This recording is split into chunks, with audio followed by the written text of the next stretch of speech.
I'm delighted to introduce to you Kate Gordon. Thank you.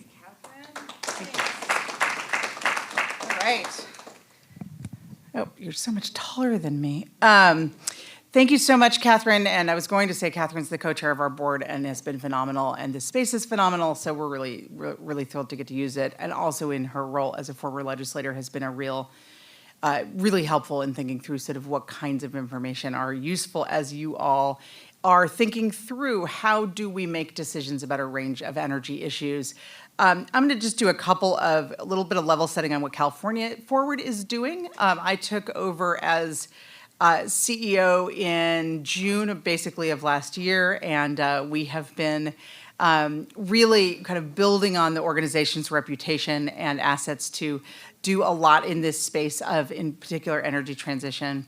California Forward, as you probably know, we've been around about 20 years. Multi-partisan organization, 501c3. We actually do have a 501c4 also, but this is our C3 event. And we have always been about building a regions up California economy that is variously over the years with the changing terminology been called triple bottom line or the 3 E's or, and I now generally say an economy that's sustainable, resilient, and inclusive.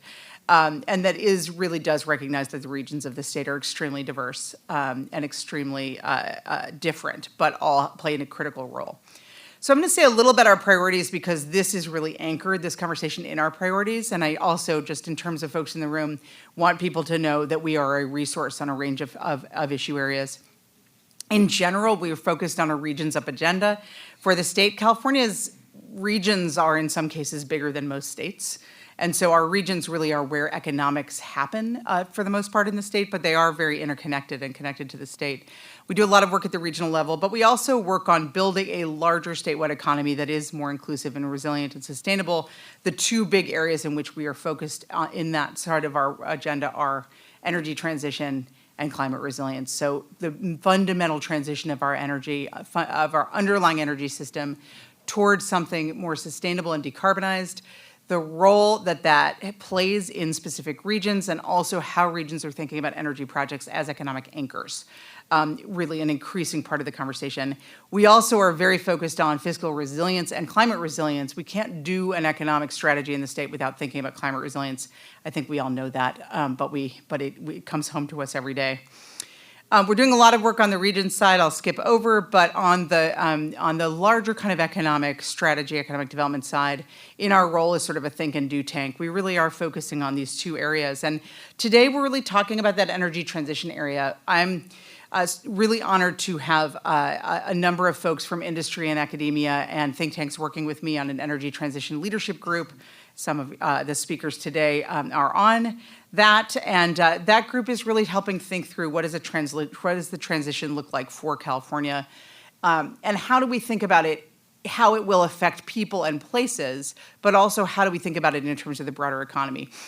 This has been a week for energy, right? I mean, this has been a particularly tumultuous week, I feel like, for energy. Yesterday's executive order from the president on states and, in quotes, climate change and their approach to climate change and sort of looking at undermining state role in addressing climate change, and then today's executive order on coal are both fundamental moments, I think, for the kind of national conversation on energy. You might ask, you probably don't because you're in California, but I get asked all the time, are we still doing an energy transition? Is there still a transition happening? And I think it's important to re-ground ourselves in a couple things.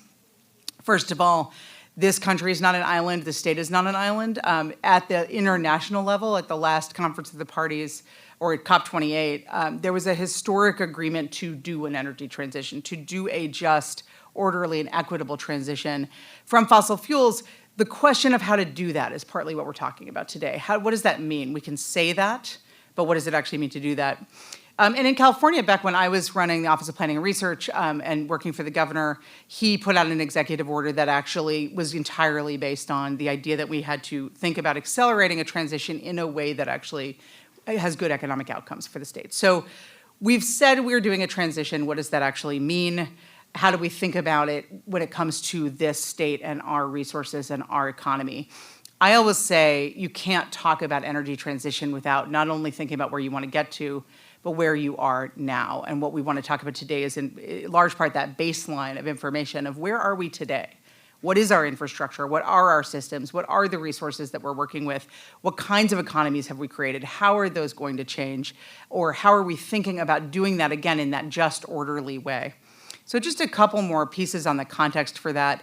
You cannot talk about energy and economics at transitions without talking about geopolitics and energy and climate. You cannot talk about it without talking about the impact on those systems, particularly fuels, of geopolitics in the global system. You can't talk about it without talking about local tax bases, jobs, and local economies, and you can't talk about it without talking about the impacts of climate change on those systems. They are all fundamentally part of this conversation. You're going to hear about all of those pieces today from different speakers. I also think, I always like to show this, we sometimes think, I think in this state in particular, we have a vision of the future of that energy transition. Like we have a vision of what the just orderly transition has happened and then it's this. And that vision, if you do a Google search for clean energy economy, often looks like this. It's like a few houses and a wind turbine and some rolling hills. Not a lot of conversation about what is behind that or what goes into that. What is the steel? What is the industry? What is the manufacturing? Where are the critical minerals? What is behind that vision of an economy? That's another thing we need to be thinking about, not just what do we want to see in the future, if that is it, but what's behind that? What does a real economy look like? What does an industrial clean energy economy look like? What kinds of land use decisions do we need to make to get to that economy? Many of you in the room and listening work on land use policy. Land use policy is fundamental in this conversation. Do I have industrial land to build out a manufacturing base? Do I have enough space to do my renewable project? Do I have an existing oil field with current or abandoned wells? What do I do with that infrastructure? Those are critical decisions. So we're going to touch on many things today, but I think fundamentally, where are we trying to get and where are we today, and how do we think about that just, orderly, equitable transition in California, a state that is still dedicated to making that happen, but also needs to be dedicated to making it happen in a way that actually works for places and people across this state. I'll just say a couple things about our upcoming forums. We actually have very similar to what Catherine was talking about, and also here, a wildfire policy forum coming up on climate risk communities and insurance, particularly looking at the impact on local budgets and state budgets and fiscal policy of climate risk. And then we have a follow-up to this conversation specifically focused on workforce and local economic impacts from the energy transition coming up sometime in July. So both of those are TBD, but hope to see you there. And I am going to stop talking and turn things over to my friend and phenomenal leader in the state, Elliot Mainzer, who runs Cal ISO and is going to start us out by grounding us in the state's electricity system. So over to you, Elliot. Thank you. Well, it's wonderful to see all of you. I feel a little bit daunted by this challenge because as a person who's deeply rooted in these issues, it's sometimes very difficult to kind of pull yourself out and distill things down to their absolute essence, especially in 15 or 17 minutes. So it's going to be a little bit challenging. I would say for those of you who are not super familiar with these issues around the electricity grid, consider this sort of an initial installment, a down payment, and I'm going to welcome you if you want to follow up with myself or my team, or come out to the CAISO and visit us at some point. We'd love to host you because this is a complex array of issues. And I actually thought, I was trying to think of what is a simple, maybe a little cute, maybe not totally workable analogy, but when I think about keeping the lights on in California, it really does take a village. And it's a village that is governed by a very, very progressive legislative framework, right? I mean, decarbonizing the 5th largest economy in the world by 2045. That's a very, very big goal, a world-leading goal. And we also reside in a village that has been and will continue to be dependent upon its neighbors for electricity trade to support both affordability and reliability in the state. So I'm going to try to leave you with touch on a few of those issues. But first and foremost, the legislative framework in California California impacts us every single day in operating the grid, right? And I'm not going to go into detail on each of these, but these are the major pieces of legislation that certainly impact the grid operations. Of course, SB 32, reducing California's greenhouse gas emissions 40% below 1990 levels by 2030, and SB 100, which established that by 2045 we'd have 100% of all energy retail sales must come from renewable energy and zero carbon resources, and subsequently amended and updated with interim targets in SB 1020. Those are critical pieces of legislation. They really impact everything that goes on for the state agencies and in how we actually operate the grid and the kind of resources that show up on the system. Okay, and so first of all, within our village, we have a very clear division of labor between the California Energy Commission, the California Public Utilities Commission, the Air Resources Board, and the CAISO, right? The state agencies, starting with the California Energy Commission, really have principal state-level jurisdictional responsibilities, in particular the Energy Commission, for the longest-term resource planning. The Integrated Energy Policy Report that the CEC puts out, and the CEC also does the long-dated load forecasting how much electricity demand there's going to be over the next 5, 10, 15, 20 years. And as you can see from this graph, those curves have been going systematically up in recent years. As a matter of fact, this graph shows you the delta in the longer-term load forecast between 2017 and 2024. And as you can see, as we get towards the end of this decade, because of increases in transportation electrification of buildings, and of course the growth of data center loads, the demand for power in California is forecasted to grow tremendously in the future years. And it's also a situation where we're going to see a greater convergence between the demand for power during the summer and the demand for power during the winter, which is going to be something new for California. But we have to manage that demand growth in California.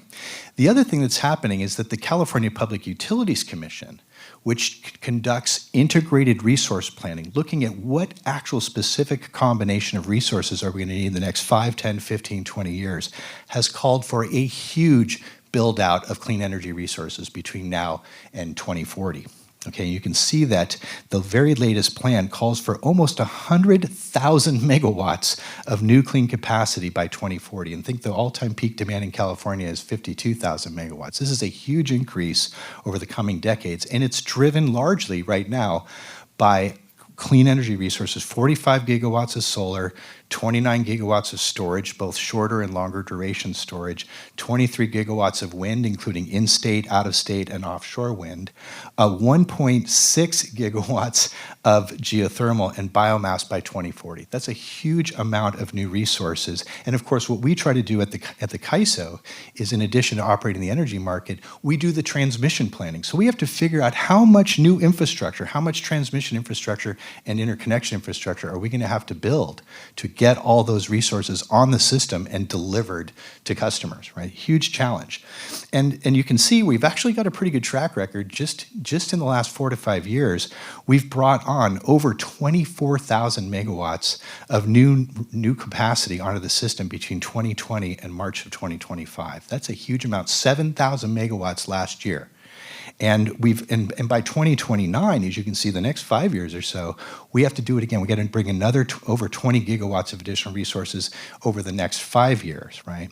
We are already today sitting with the largest fleet of lithium-ion batteries of anywhere in the world outside of China.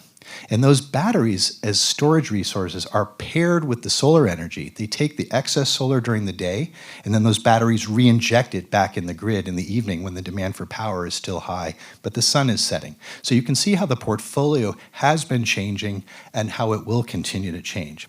Now, when I talk about this division of labor between the different entities, it's one of the things that we are very fortunate is we have some wonderful people in leadership positions at the state agencies right now, and we really partner together very effectively. So back in 2022, in December, we signed an updated memorandum of understanding between the CAISO and the California Public Utilities Commission and the Energy Commission to really synchronize as efficiently as we possibly could our requisite roles and responsibilities. So that power planning, the resource planning, which is a function of load forecasting by the Energy Commission and the integrated resource planning and resource adequacy by the PUC, is a direct input into our transmission plans, right? And then we as a 501c3 public benefit corporation, without any kind of profit margin, try to come back with the least cost transmission plan. And then we're also synchronizing the actual procurement of new resources with the interconnection queuing. And I'll talk a little bit more about that. But I want to really leave you, because this is something that's very important to me at the CAISO. Because we have these different roles and responsibilities, that partnership and that collaboration, sort of taking friction out of the system, is an essential part of the optimization equation here in the state. And at the CAISO, every couple of years, we come back with an updated version of our transmission plan. Actually, Professor Borenstein is the current chair of our board, and we bring to our board proposals for transmission. As you can see, the last few years, we have significantly upped the ante on the amount of new transmission we're building. And actually, just last week, we put out our very latest draft, but we're trying to figure out where and with what volumes, based off the resource planning and the load forecasting of the state agencies, do we need to build new transmission. And we've actually proposed over $13 billion of new transmission in recent years, and we're now underway, trying to support the utilities and others to get that built. And what we've also done is we've tried to also step back and map out, through something known as our 20-year outlook, the long-term view of transmission in California, both in-state, offshore, and even out-of-state resources that are part of the resource mix. So transmission planning, collaboration, coordination are essential pieces of our responsibilities. I have just a couple of snapshots here. I encourage you, if you're interested, and these things can all be found on our website. Just last week, we put out our updated 2024-2025 transmission plan. You can see how we've sort of zoned out our transmission system in different nodes, and those are the areas where we're going to study new resources and plan to onboard them. And then just briefly, this is just a quick snapshot for further, you can take a look at this further. We're also engaged in some big interregional transmission lines, opening up New Mexico and Wyoming and Idaho for resources that can be part of the resource mix in California, and just further fortify the Western electricity grid. Okay? But at the end of the day, the key thing to remember in terms of how California functions is there's these core state level functions that the PUC and the Energy Commission and other local regulatories, the publics and some of the local boards, they have those state level responsibilities. They're in statute. And then the CAISO, we sort of operate over the top of that. And let me tell you how this works. The CAISO, we just celebrated the 27th anniversary of our energy market back in 1998. And we are a federally regulated, nonprofit, independent, technology-neutral entity that manages the high-voltage grid for about 80% of California and a portion of Nevada. And our key responsibilities are maintaining that real-time reliability, operating the energy market in our footprint, and doing that transmission planning. I sometimes characterize we're sort of a combination of a control tower operator and the NASDAQ, right? And we do that for a big chunk of California. We also have an energy market, a real-time market that extends into a big portion of the West. Important to remember, CAISO has always been regulated by the Federal Energy Regulatory Commission. We are FERC jurisdictional, okay? And that's because we engage in interstate sales of power and transmission. So even though our board, we take proposals to our board and they have to approve them, they're ultimately sent to FERC for approval, right, our tariff. We also have to comply with the NERC reliability standards. We're part of the broader Western interconnection, and we're governed within California by a 5-member board of governors who are appointed by the governor and ratified by the Senate. Okay, so that's our regulatory framework. We are also one of 9 grid operators in North America. Right, you've heard the U.S. grid is sort of partitioned into these different service territories, and you've heard of some of these other grid operators, maybe PJM and MISO and SPP, but we are the big entity out here in the West, and we're also one of 38 what are known as balancing authorities or balancing areas in the Western interconnection. And a balancing authority is sort of a separate, an electrically defined portion of the grid where a defined entity manages the supply of demand for that area. There's 38 of them in the West, and it covers a lot of service territory, okay? CAISO, we manage about 33% of the demand in the Western interconnection, so we are certainly one of the biggest, right, by far and away, okay?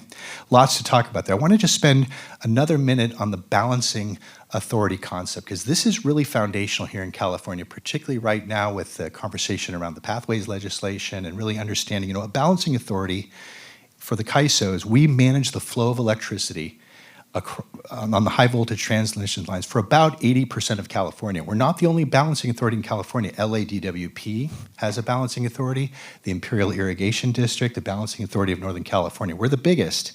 But our lines deliver energy to the big load-serving entities, including the investor-owned utilities like PG&E and San Diego Gas and Electric and Southern California Edison, and also to some public utilities who are part of our systems and some community choice aggregators. And I want to just emphasize this last paragraph. I'm certainly happy to go over this more in future conversations, but the balancing authority is primarily a set of electrical functions, right, in which we balance supply and demand, and we manage interchange or the scheduling of energy with other systems, right? It's that balancing function. But the balancing authority is also sort of thought of in the context of California's policy autonomy and is referenced even in the definition of the state's renewable portfolio standards. So inside our balancing authority, the state agencies have their core state-defined responsibilities for resource planning, load forecasting, integrated resource planning, resource adequacy. And our Board of Governors oversees inside of California our balancing authority functions. But increasingly, as we're opening up our energy markets, we're seeing the governance of the energy markets that we participate start to evolve. And I'm going to come back to that briefly, and I'm going to finish up here in about 4 minutes so we can make sure we have time for our panelists. This is what our system looks like. This is back from a peak demand day back in 2024, okay? And what you're seeing here, and this really gets to Kate's point about the transition, right? I would say that for California, we're probably in the third inning of the transition, right?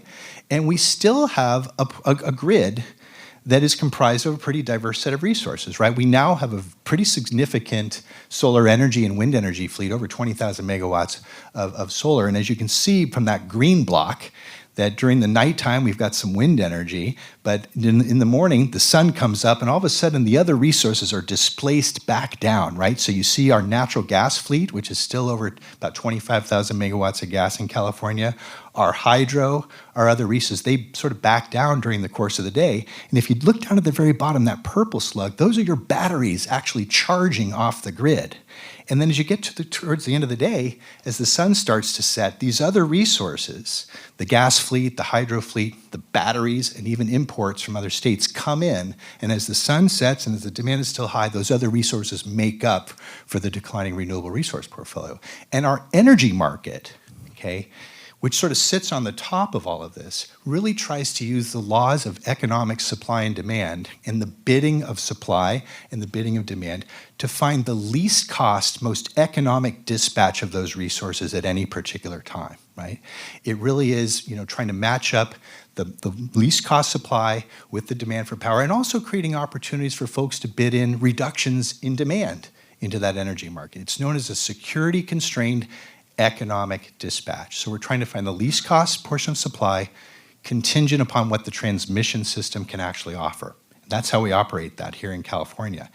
I want to just mention briefly before closing that something that's happened over the last 10 years that's become a much more consequential part is about 10 years ago, other parts of the West were watching California as we started to bring large amounts of renewables on board and as they started to pass their own clean energy policies and said, boy, we could use some of those market mechanisms that California has built.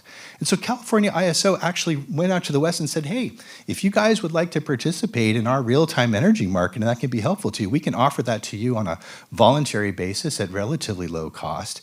And back in 2014, PacifiCorp started out, and over the course of the last 10 years, we now operate what's known as the Western Energy Imbalance Market across 11 different states in the West. About 80% of the load of utilities is engaged in this market, and it's brought about $6.62 billion in financial benefits for electricity customers, but really untold reliability benefits. I can tell you back on September 6th, 2022, when some of you might have received a text alert from Governor Newsom when our grid was on the edge, the energy imbalance market was cycling power from around the West into California and really helping out with reliability.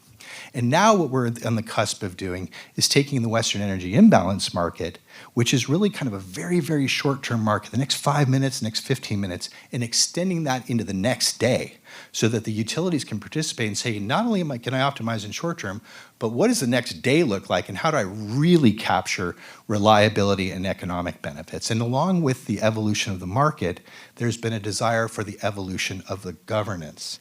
And so the Pathways legislation, which is at play right now, is looking to take our energy market rules, nothing to do with our balancing authority. It has no impact on the state's jurisdiction over integrated resource planning or resource adequacy or load forecasting, but to take these energy market rules that we administer with these other states and other utilities and put them under independent governance so that no one state has a disproportionate impact, and to try to capture a whole nother tranche of reliability and affordability benefits. So I'm going to stop there. I put a slide in here that if we had more time, I would provide maybe a little bit more of a comparative analysis. This gets a little wonky, but if there's one thought I want to leave you, because people talk about this, probably the single biggest difference between the California ISO's market and what you see, say, for example, in some of the places in the East Coast, is we do not administer a FERC jurisdictional market for new supply, like what's known as a capacity market. Those requirements around integrated planning and resource procurement and the choices about what kind of resources California uses to meet its clean energy goals are made at the state level. We don't get involved in that.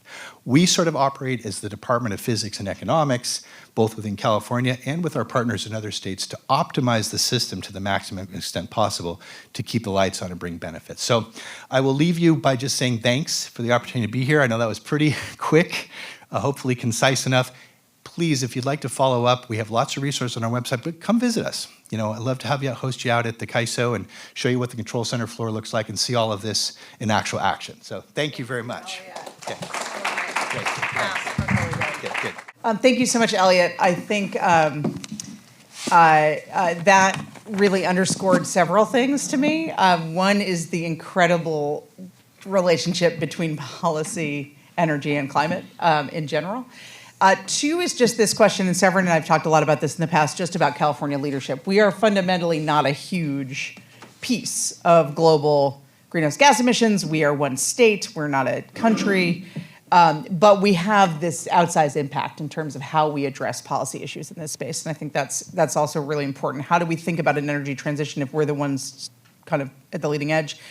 And then just this demand moment. So I'm really excited to have a conversation now with these folks up here who bring a wealth of experience from different aspects of the electricity, how this actually works in reality. Severin Bornstein, who's next to me, faculty director of the Energy Institute at UC Berkeley Haas, and as you heard, chair of the board of CalISO. JP Watson down at the end, who's senior research scientist at Lawrence Livermore National Lab in Livermore.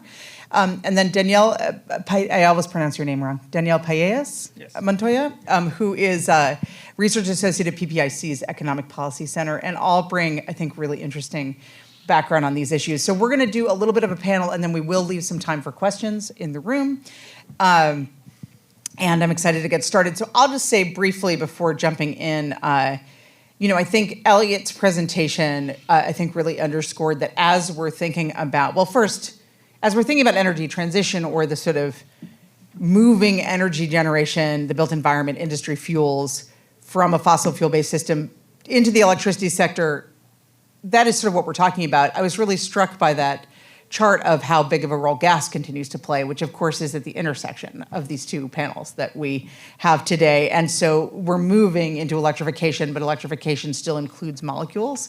So that's just an interesting reality of the system.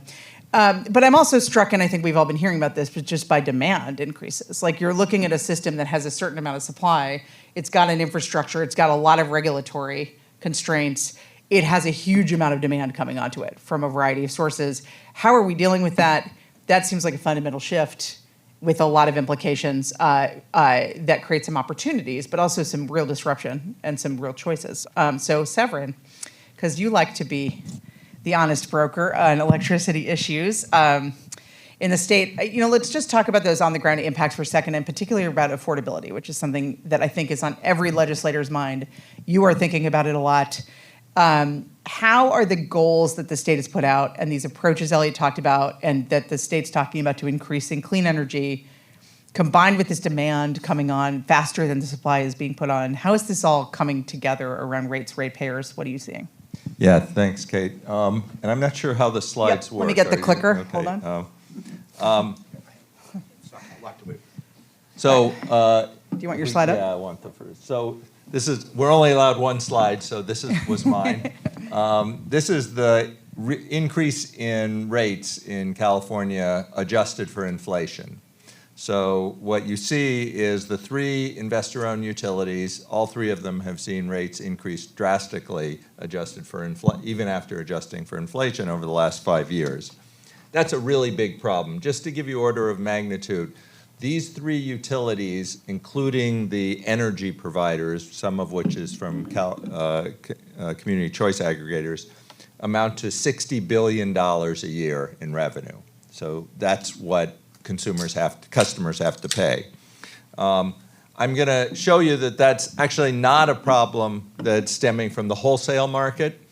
The bottom line in this graph is actually the wholesale market cost.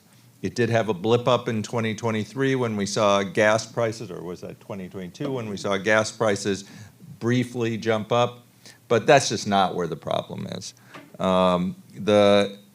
When you look closely, what is actually driving California rates up and creating the affordability crisis is costs that are not associated with actually delivering additional electricity to existing customers. And I'll get to that in just a moment. But first I want to address a common narrative that you may have heard, which is that those crazy Californians are driving up their rates because they insist on doing something about climate change. And that's just not most of what's going on. There's a grain of truth to it, but which I'll get back to. But if you look at the cost of renewable energy provided from the grid these days, it is about the same cost as the cost of conventional energy provided from the grid. It's also not the cost of transmission. If you look at the cost of transmission in our electric bills, if you look at these three utilities, these days we're paying somewhere, if you're not on the low income program, we're paying somewhere around 40 cents a kilowatt hour to 50 cents a kilowatt hour. Transmission is about 1.8 cents of that. That's the part that the CAISO actually bills for. It's what's called the transmission access charge. There are bigger costs that are on your bill that are called transmission, and I'll get back to where those are coming from in just a minute, but the actual cost of the transmission is about 2 cents a kilowatt hour of the 40 to 50 cents. It's also not, and this is just my defensiveness, the CAISO budget. The CAISO budget is $200 million a year. It doesn't even show up in a graph when you show that. What's going on is there are lots of fixed costs that are being collected through our electricity rates.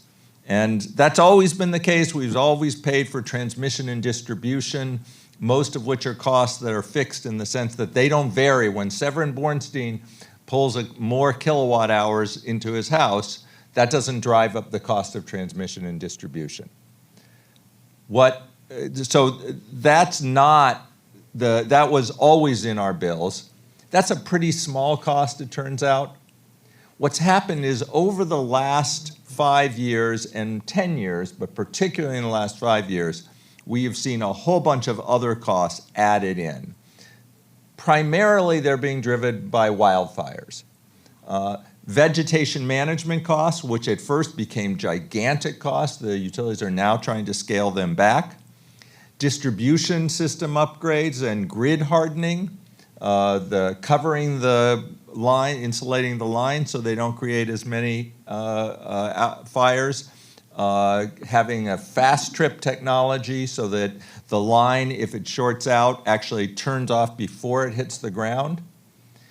And more recently, actually undergrounding lines. Undergrounding lines is very appealing because once you put them underground, they really can't start fires. They're not so appealing because it costs a lot of money.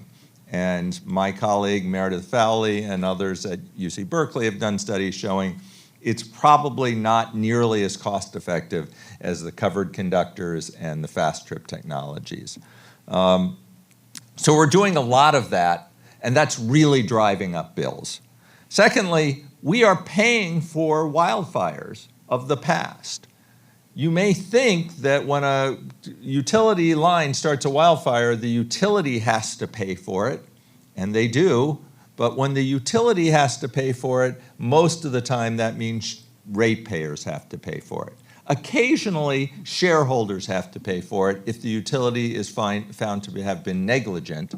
But under a law called inverse condemnation, and I won't go into why it's called that, if they aren't found to be negligent, that flows through mostly to ratepayers. And that is adding a lot of money in there.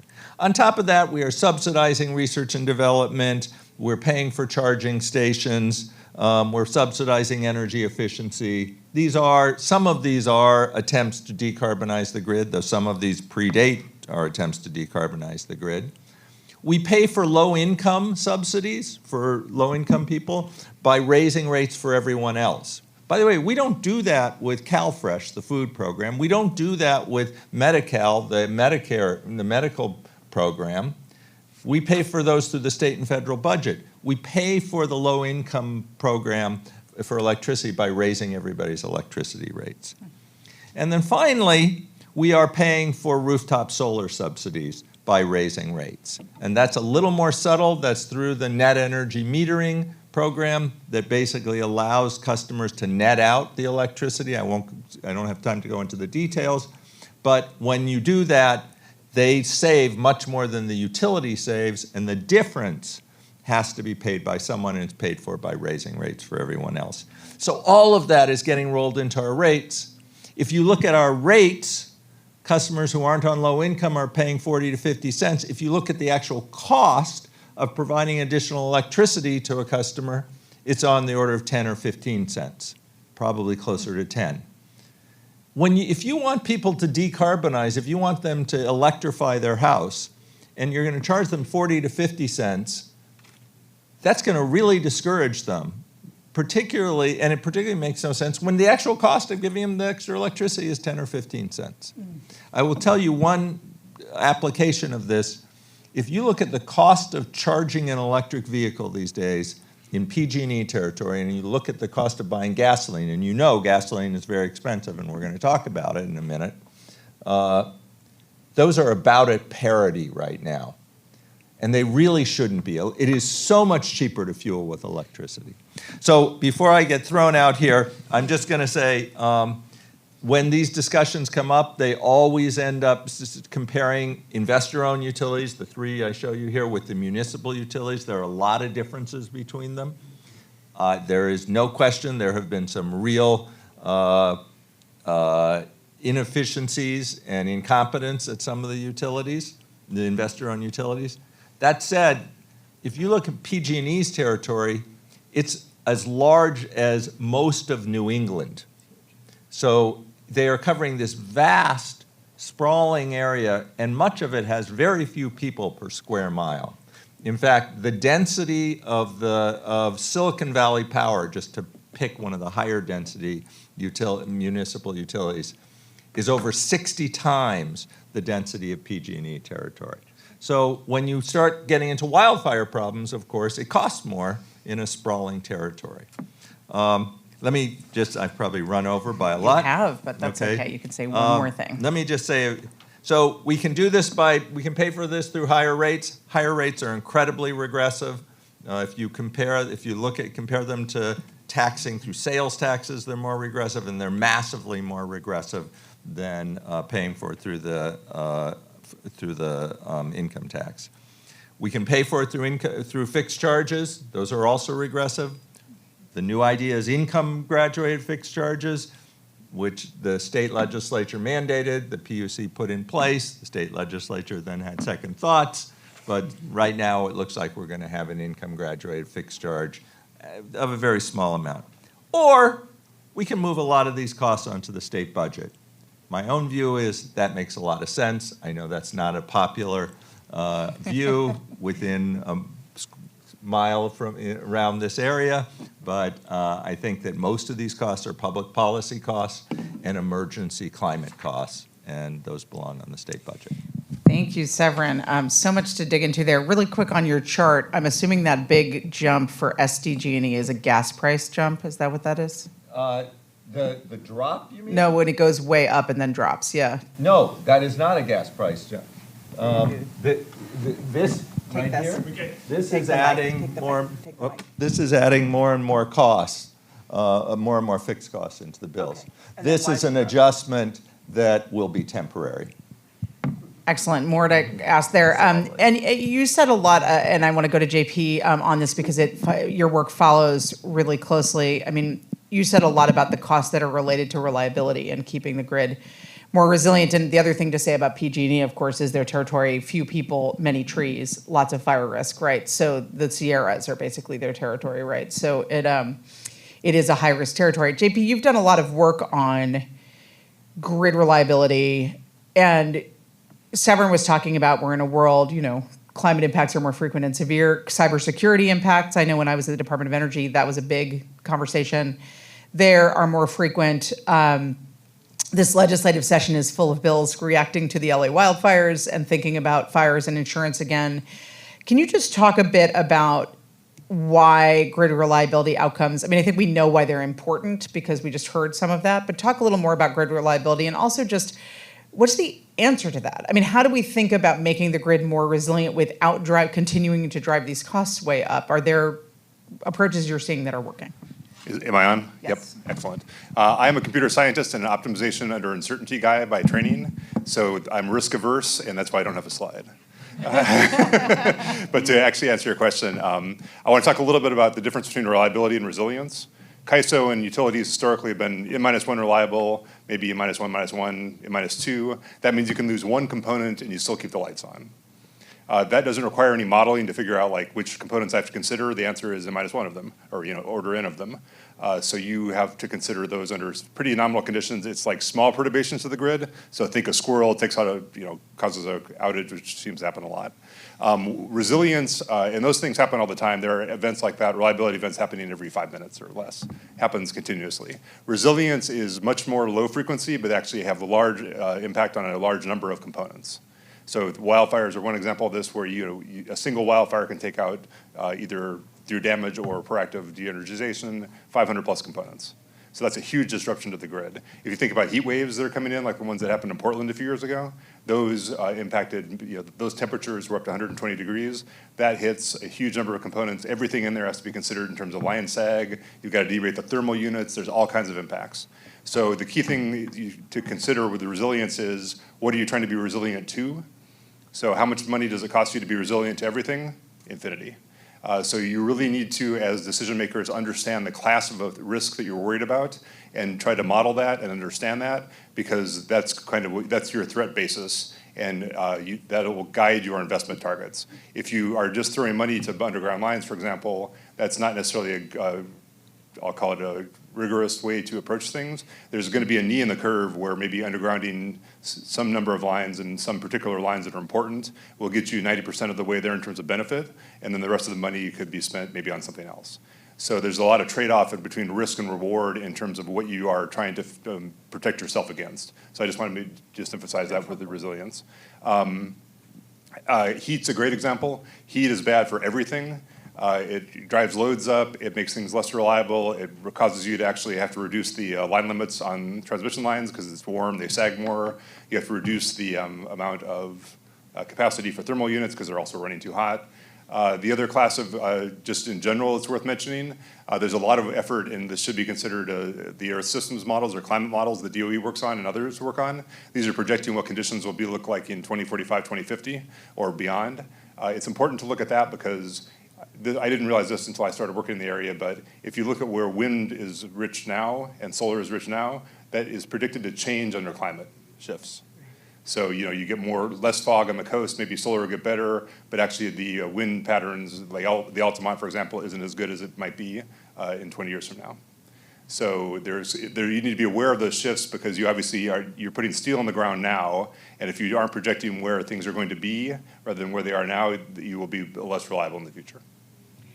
Yeah, can we just put a point on that for a second? That's such an important point. So climate impacts, which are frankly, some of the more predictable impacts that we see coming. If you're thinking about climate versus cybersecurity and cyberterrorism versus geopolitical events versus things like tariff decisions, climate is more predictable, right? Because it's based on existing emissions and concentrations, and we have some amount of good science on this, right?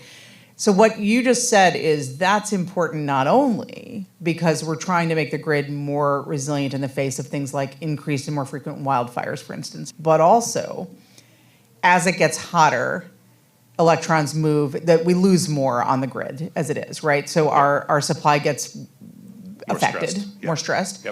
And that as we're thinking about these sort of free, clean electrons from wind and solar, where those are most available could also change. So I think that's really important and really interesting to think about just how do we think about those predictive models and their impact on decisions today where we're putting significant amount of money and steel in the ground. That's super interesting. Anything you want to say, and then I'll go to Danielle, but anything you want to say on reliability or resilience when it comes to the portfolio of things that are on the electricity system? Yeah, resilience it's a hard optimization topic because you're trying to be resilient to some number, like a large-scale disruption. So if you're trying to be N-100 resilient, that means you're trying to protect the grid from a large-scale outage. There are many, many ways that can be realized, and you can't, it's combinatorially, it's a hard math problem and a hard optimization problem. So we usually don't try to do that too much. But what we do is there's a lot of efforts related to taking capacity expansion models, resource adequacy models of the type that is employed at CAISO, and trying to put resilient events into those extreme events and make sure that, for example, look at the wildfire corridors around LA. You want to make sure you underground or do the appropriate thing to mitigate things that are likely to be outaged because of wildfires in particular areas. But the key thing is characterizing what you view as high-risk area or high-risk damage conditions for whatever operating territory you have, and then try to incorporate those into the decision models that are used to do generation and transmission build-outs. Well, and is there, I mean, I've certainly heard that as we move to a more distributed system, the more distribution, the more you can island pieces of the grid, the more you can maybe cut things off and have a more resilient system overall versus sort of very central power plant model. Talk about that for a second. Yeah, I think there's appeal to have one big, large central unit because there's more economy of scale. You can maintain it, but the problem is it's a one component, and if you take that out, you lose a huge amount of huge impacts, right, to loss of load. What we often see running generation expansion models, for example, is you want a lot of solar and wind, but if you give it the option to have maybe order a couple 100 megawatt units of baseload, like SMRs or fusion reactors. I'm familiar with which are small modular reactors, for those who don't know what an SMR is. It's not a big term here in California. So. Yeah, but you can, if you have some consistent baseload units like that, it's the optimization models always want to pick several, many tens of those spread throughout California, for example, rather than just have one more Diablo Canyon. Right. So, and it's intuitively makes sense because you're having more and more disconnects due to wildfires and other big events throughout the state. So if you spread the resources out and have modest but not huge resources, that's more resilient. And potentially, to your point, fewer very long lines, right? But it's a great, I think, debate. There's another thing I wanted to say, go ahead, on please. his real quick, is it's way more important to proactively invest for resilience than reactively. Reactively often costs an order of magnitude more, so the more you can do upfront and actually think about this early on, you will pay for it far less now than you will in the future. Perfect, thank you. Hard politically, but true from an engineering perspective. Danielle, we're going to go down a level. We've been sort of at 30,000 foot here a little bit, maybe 10,000, I don't know. But I want to talk about what you're doing at PBSC, which has been in the last few months in particular, really focused on kind of on the ground impacts of this energy transition, of this idea of moving things into the electricity sector, potentially from or to meet demand from electricity, but also from fossil fuels. You've been thinking a lot about impacts on the workforce, on local tax bases, on kind of people and places. Can you talk a little bit about that sort of pocketbook issues beyond ratepayer impact, or including ratepayer impacts, but really these other economic impacts that you're seeing? Sure. No, thank you so much for having me here today. I work at the Public Policy Institute of California as a researcher in a center inside PPIC called the Economic Policy Center, where we basically assess labor market trends and we try to understand what are the barriers to employment in California and how economic mobility can be fostered in the state. And we have been working recently on a project on the energy workforce in California. And well, as you well know, California has become a leader when it comes to the decarbonization of major economic industries, right? The main goals are associated with environmental sustainability and the improvement of well-being of people in the state, like health-related issues, for example, in certain areas. But also part of this transition has been framed as an opportunity to grow and create good jobs or well-paid jobs in California. So that's why we are studying the energy workforce, because we want to understand a little bit more about that. So in order to continue with the transition, we need to have at least an idea of how the energy workforce is being transformed, and that's what we are doing. So just to tell you some of the stats on the energy workforce, so we are calculating that we have like around 1 million workers employed in energy-related jobs in the state, and they work like in issues related with energy generation, energy efficiency, oil and gas extraction. They work on scientific services associated with energy. They work on the manufacturing of goods that the industry uses. They work in many, many different areas. And those 1 million jobs are equivalent to more or less 6% of all the labor market in California. And they are around like 11, 10% of all the jobs in energy in the US, which is pretty important and pretty massive. Interestingly enough, 30 to 50% of those jobs are focused on construction, right? Like the development of infrastructure related to or associated with energy, which is very interesting. It's a male-dominated sector. 80% or more are male. Latinos are around 50% of the energy workforce. And very interestingly, 3/4 lack bachelor's degree. And that's very important to know, because even if they lack bachelor's degree, they have like median average wages that are far above from the median average wages of the rest of the labor market in California. So it's $45 the hour on average versus $26 the hour on average. So that's $20 more than the rest of the economy, and those are good jobs, right? And we want to preserve those jobs and understand how to foster them more. And of course, the demand created by the energy transition is going to require to have more workers like located in this industry. And even if it's very hard to calculate precisely the number of jobs, because there are many things going on at the same time right now, we could presume that if all these investments and all these strategies that you have been mentioned before are able to materialize, we're going to have a short-term demand for workers, especially in the design and construction of critical energy infrastructure. And in the medium to long run, we are going to require people working in the operation and maintenance of that infrastructure. So that's key for California. But also, you have to consider something that many people discusses about when talking about the energy workforce, which is fossil fuel workers in the state, right? And if you follow the news, you can see like companies leaving California to locate in other states. Chevron did that a few days ago with their headquarters. Like some like plants and extraction centers like closing operations because of many different reasons. But nonetheless, the discussion around fossil fuel workers in the state is an important one. Those are like around 100,000 workers in the state right now. They are also making good wages, right? Like more or less $45 the hour, as compared to 26 for the entire labor market.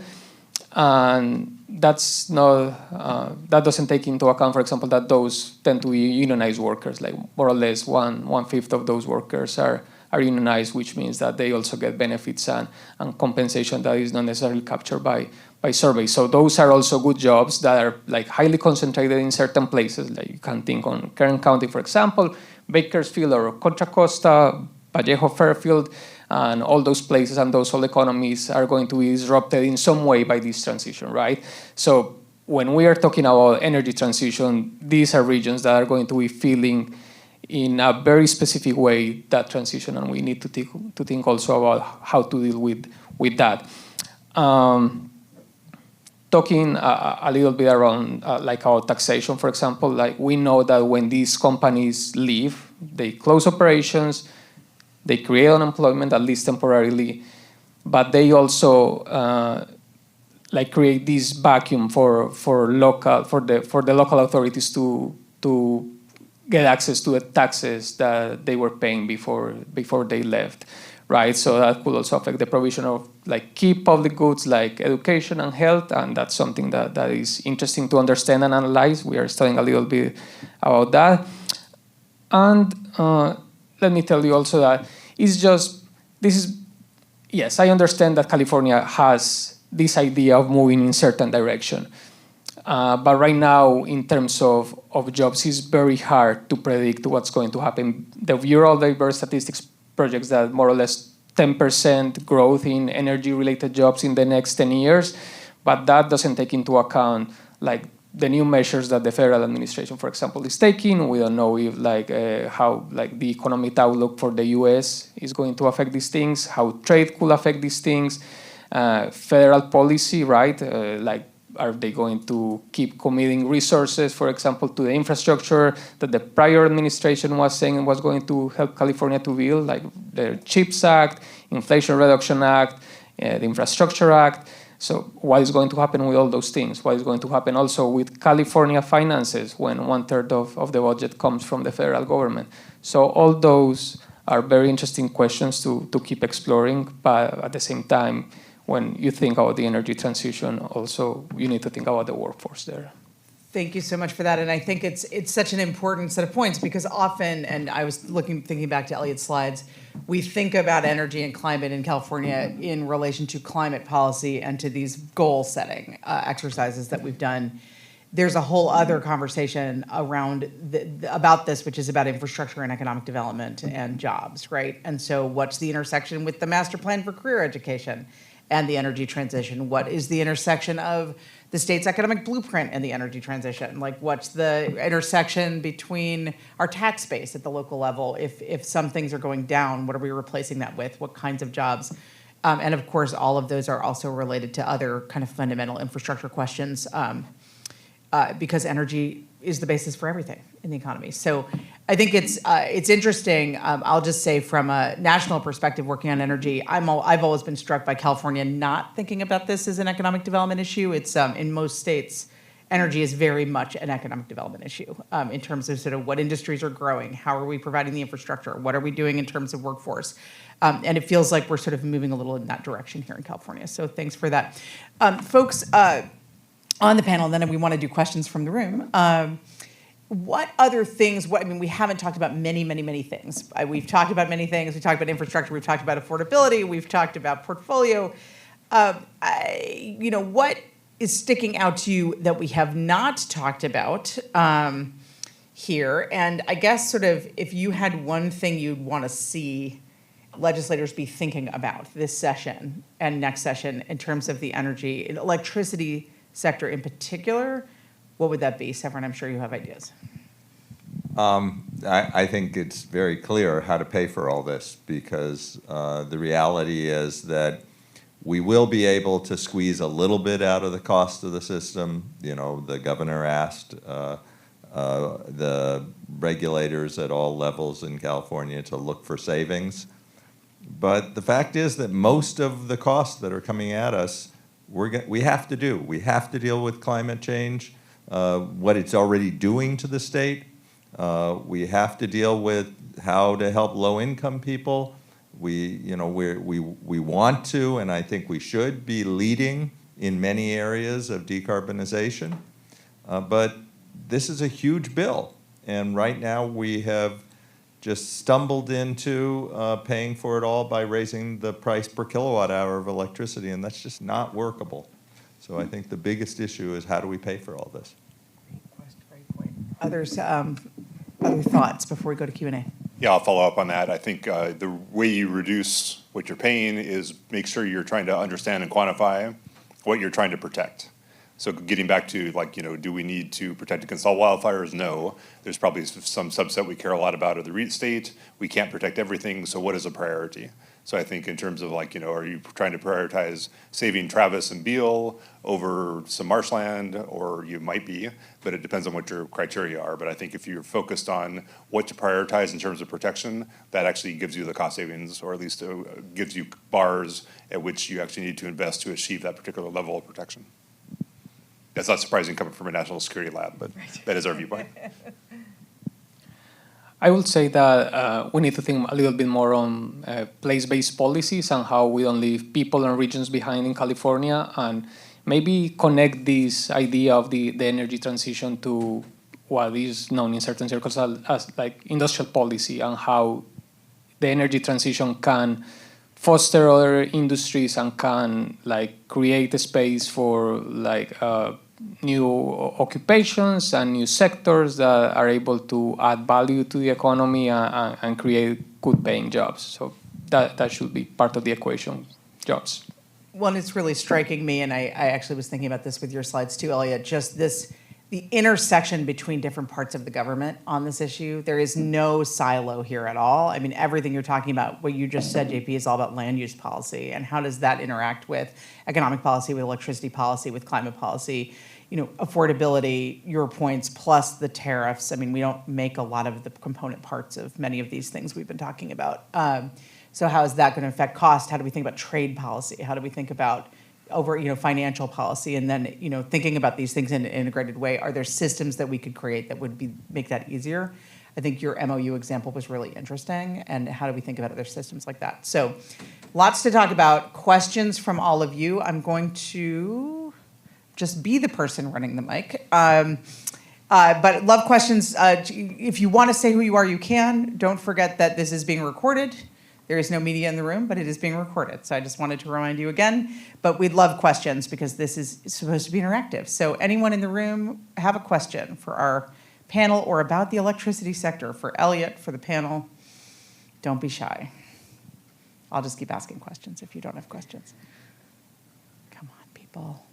Yes, perfect. I'm coming over with the mic.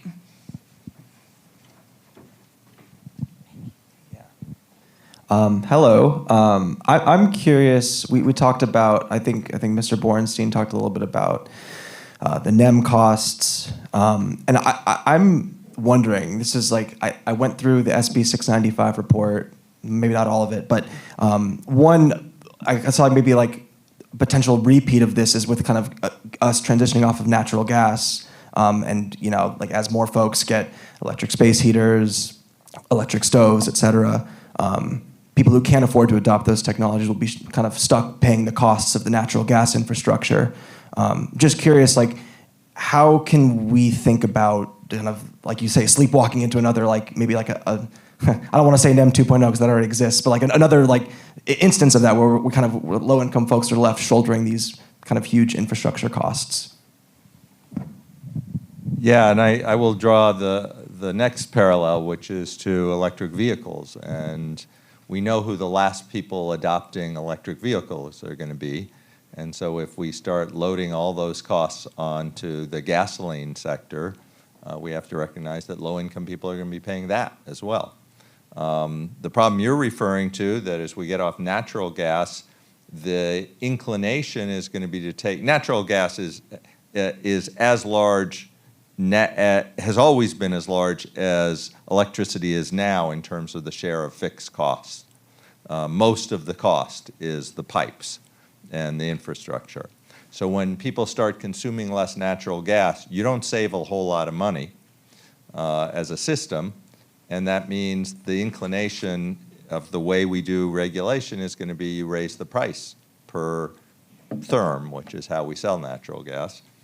And of course, the people who are going to electrify first, who are going to go all electric, are likely to be wealthier people, leaving behind the people who are going to have to pay for that infrastructure. And I think the answer is the same as the concern I just raised about electricity. How are we going to pay for this? And getting out ahead of it and thinking through the transition. NRDC, Natural Resources Defense Council, has been digging in on this in a really good way, and they put out a report on how do you pay for transition off of natural gas. And I think the answer ultimately has to come back to in some way that is more progressive than simply paying for this through a per unit price. Because when you do that, it disproportionately hits low-income people. So that's a non-answer answer. I'm worried too. It's actually reminds me of what's happening with broadband and fixed phone lines too, which is that we still pay for the whole fixed system, but fewer and fewer people are on landlines and they're paying for the fixed system. So it's happening all over the place. It is a cost of transition generally, but I think a really important question. Other questions in the room? Burning questions that you have about the electricity sector? I'm sure there are some. This table, any burning questions about the electricity sector? You guys are set? You understand it? All right. Any other, anything else from our panel? And then we'll go to fuels, which I know a lot of people want to think about fuels, which we just started talking about. It might be a good moment to keep talking about gas now that we're talking about fuels. But anyway, I'll go to the next panel. We've made up our time. Thank you to this panel. Thanks, you guys. Join me in thanking this panel and Elliot Mainzer. I'm going to turn things over now on the fuels and molecules side, from electrons to molecules, to Bill Bartling, who is the former deputy at CalGEM, formerly known as Dogger, the oil and gas regulator in the state, and now does a lot of independent consulting, I think, and work as an expert with many people. I do, yeah. I'm going to get you the, you can be right here. I'm going to get you the clicker. Thank you. There you go. Your slide should be teed up. Just the right hand. Yeah, that arrow. Is that, and then one more? All right. There you go. So first of all, this is a balancing act here. So first of all, thank you very much for the invitation. I'm really honored to be here to be able to talk about the oil and gas industry. And so it's going to be a lot of data, and we're going to talk about what kind of where the state's been and where it's going to be going. So just the agenda for this is we'll talk about the California production imports and national trends, getting into some of the geopolitics and pricing, which will become evident. With the energy use and a little bit about repurposing, which is one of the businesses I'm involved in these days, and we'll have time for some discussion. But the first point is transportation fuels. This is the main part of the barrel of oil. The biggest part that's being used is gasoline. And you can see from this chart that from 2000 till COVID, it was pretty flat, maybe growing a little bit.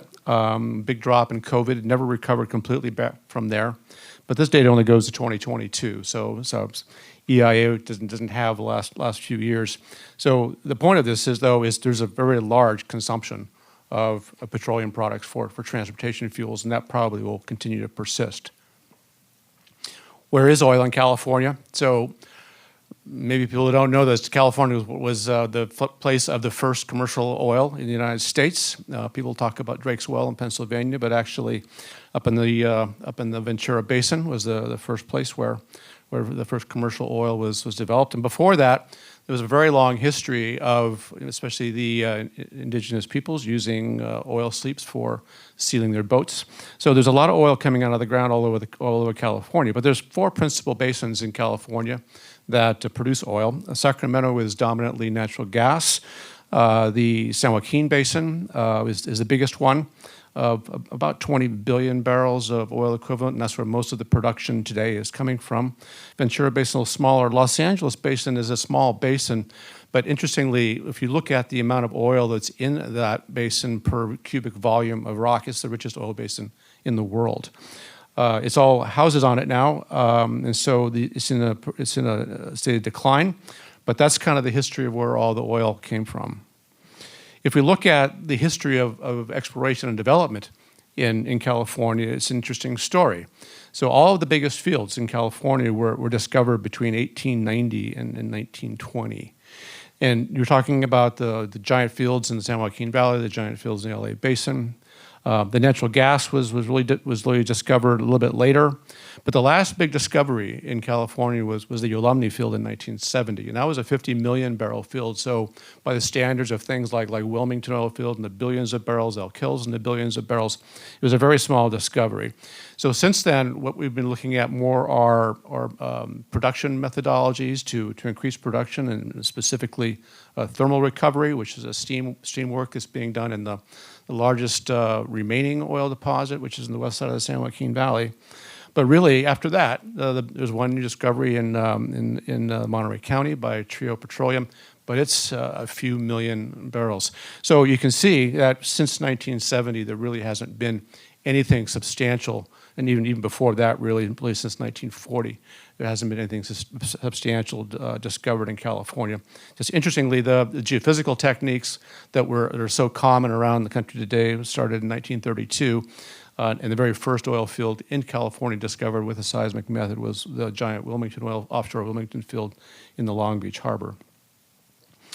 So we look at production then, and we see two curves here. The top curve is national production, and the bottom curve is California production. And you can see California's been in steady decline for a long time, while the rest of the country was increasing. There's the COVID dip again, and then a very, very steep increase in production on the national scale. Let me point out that all of the oil fields in the United States, with the exception of those in West Texas and the Permian Basin, are in decline. So that uptick on the very end of that on the national scale is 100% from the Permian Basin, offsetting all the rest of the decline in the state. But you look at the data for the Permian Basin, and you listen to what the people have to say who work those areas. The chart on the top is looking at growth of production in the Permian Basin. And you can see the growth is declining over a period of time. And when you think about, you listen to people like Vicki Hollub, who's the CEO of Oxy, who has a very, very big stake in the Permian Basin. So they're looking at peak oil out there sometime, around 2030. Most of the shale executives, and Howard Hamm, who's the head of Continental Resources, was on record as saying that basically all of the big discoveries have been found in the Permian Basin, and so they're really going into harvest mode. But having said that, one of the things that's happened over the history of oil production in the United States is that clever people have found new ways to look for resources and clever ways to improve their production. But the bottom chart is also telling. And the blue parts of those pie charts are the water production, and the black parts are the oil production. You can see that most of these fields are dominated by water production, in particular the Permian Basin. So this has to do with the geology and the producing practices, but one of the big challenges is what do you do with all of that water that comes up with the oil, and so that becomes kind of an operational problem. Getting to California. So I'm sure everybody's seen this chart many times, but it shows, again, the decline, starting around steeper decline around 2014 in California production, the Alaska production, which was a substantial component back in the 60s, is declining. And now the foreign oil coming into the state is increasing. Again, you see the little COVID dip there, but it's recovering back again to 2023. So the numbers on this is about less than a quarter of the consumption every day in California comes from California production, about 16% from Alaska, and over 60% from foreign sources. So let's take a look at what those foreign sources are. And you can see there's quite a number of countries that are providing oil to California. But there's some notable points in here to really look at. And one is Alaska has been kind of steady, but the purple one above Alaska is Saudi Arabia. So you see a tremendous decline in contributions from Saudi Arabia, replaced a lot by Iraq and a little bit by Ecuador, and this is in this nebulous other category at the top. But this is the mix of oil coming in historically from foreign sources. So people ask a lot of questions about why is California oil production declining. So there's a few signals in there that I think are important. And one, I already mentioned that the last big discovery in California was in 1970. So new oil fields have higher production rates than old oil fields. It's a function of the pressure decline in the reservoir. The other thing is price. So on this chart, the green line at the top is oil price, and you can see that around 2016, with the price crash, the number of permits that were issued also went down commensurately with it. But the question is also whether the permit flow is affecting the production. You can see there's actually probably a signal from all three of those in here. You look at this chart, and the light green bars are the total number of permits. The red bars are the abandonment permits, the blue are the new drill permits, and the purple are the rework permits. So certainly between 2010 and 2015, you're seeing quite a number of new drill permits being issued. But since then, has been declining. What has been increasing, though, is the red bars, which is the abandonment permits in the state. This is a function of a number of things about policy, about the age of the oil fields, et cetera. But this is really the trend and what you're seeing with the permitting flow for oil and gas wells in California. Getting back to the foreign components, this pie chart here is just showing just the foreign components. It doesn't include Alaska. And what you can see from here is that the top three countries that contribute to the imports into California: Iraq, Saudi Arabia, and Ecuador. And that's well over half of the imports into the state. If you take a look at Iraq and Saudi Arabia, which are going to be important in the next slide I show, they're over a third of the oil imports into California every day. And it's important because of the geopolitical supply risks. So we take a look at this map, and you can see the big circles over there in the Middle East, going out through the Straits of Hormuz. But even more importantly, or as importantly, is that all that oil goes through the Panama Canal before it gets to California. So you've got a couple of pinch points there geopolitically. So if there's a shooting war, it starts out in the Middle East, the Straits of Hormuz could very likely close or be restricted.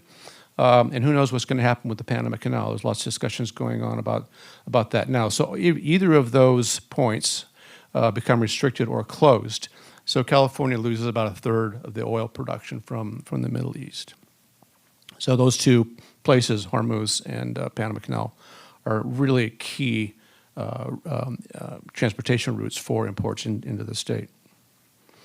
And then we look at California itself. There are no crude oil pipelines that cross the state lines into California. So all of the oil comes in through ships and a little bit by train. There is a refined product line that goes out through Arizona to Texas, but there's no pipelines coming into the state to supply the refineries with crude oil. It has to come in through boats.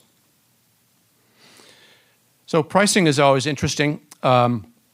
We talk about it a lot, what drives prices. Well, this chart shows historical events have a big impact on pricing. As you can see, some of the big ones in 1978, or 1975, sorry, with the oil embargo. I was in high school. My mom gave me the keys to the car and said, "You go sit in the line for 3 hours to get gas."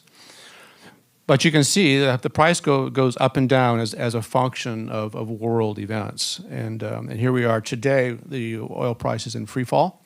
And interestingly, and this is actually for the next slide, is actually explains this. The price of oil doesn't necessarily go up and down because things happen, although it does. But it also goes up and down because people think something might happen. So it's really a function of going to the New York Mercantile Exchange, and people are making bids for futures on oil. And they pick up the Wall Street Journal and they go, well, there's tariffs. There's going to be there's an increase by OPEC Plus of raising their limits. And even though that happened the other day, why did the price of oil crash? The next day. They haven't put any of that oil into boats yet. But still, the futures market responds to what things might happen as well as the things that do happen. So the job of these oil futures buyers is really, again, trying to see around corners of what's going to happen. Is there going to be a supply pinch or a supply glut? And they're bidding on futures contracts for crude oil as a function of what they believe is going to happen. Let's take a quick look then back to California. And I want to talk about two different things. One is the kinds of wells that we have in California, and the other one is the kinds of operators that we have in California. Let's first talk talk about the wells. So the pie chart in the top, really there's three major pieces to it, and those are active, plugged, and idle wells. So you can see that the active wells are about 35%. My old eyes don't work anymore. The plugged are about 42%. There's a big chunk in there which are idle wells, and I'll talk a little bit more about idle wells. But I also want to talk about the operators. So there's a lot. The way this chart is set up, on the left-hand column, there's numbers 0 to 5, and then at the bottom, greater than 10,000.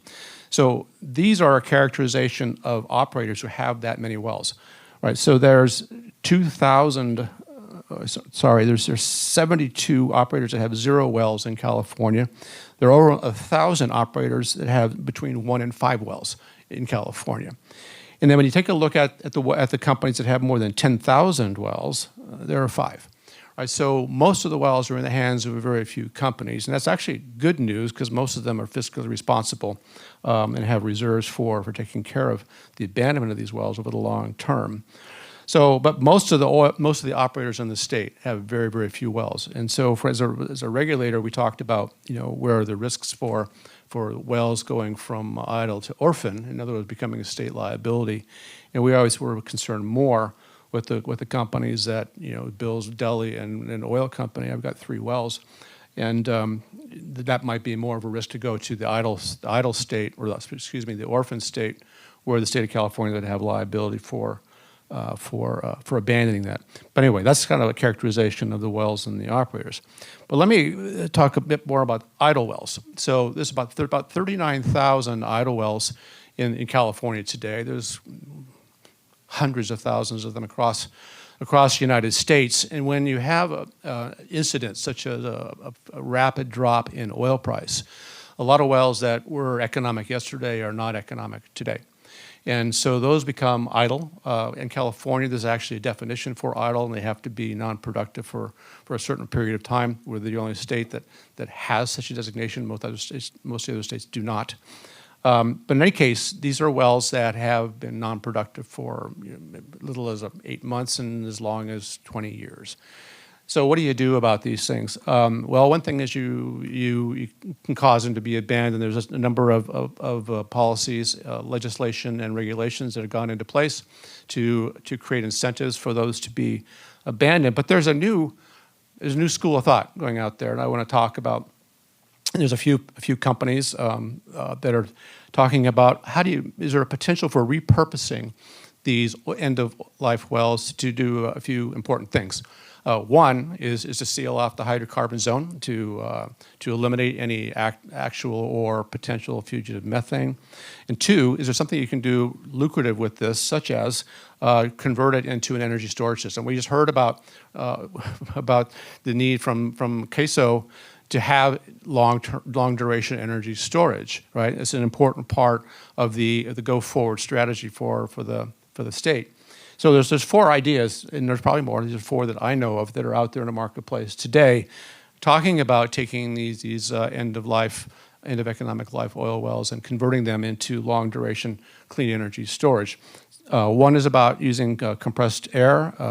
It's a pressure energy strategy.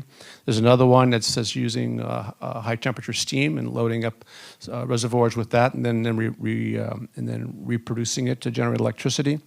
There's one that's a gravity-driven potential energy technology, which is basically dropping a weight down into a well and spinning a drum. And then a company that I'm involved with, we're looking at thermal energy storage, loading up the well with phase change materials, heating it up, and then harvesting that to generate electricity later in the day or at night after the sun has gone down.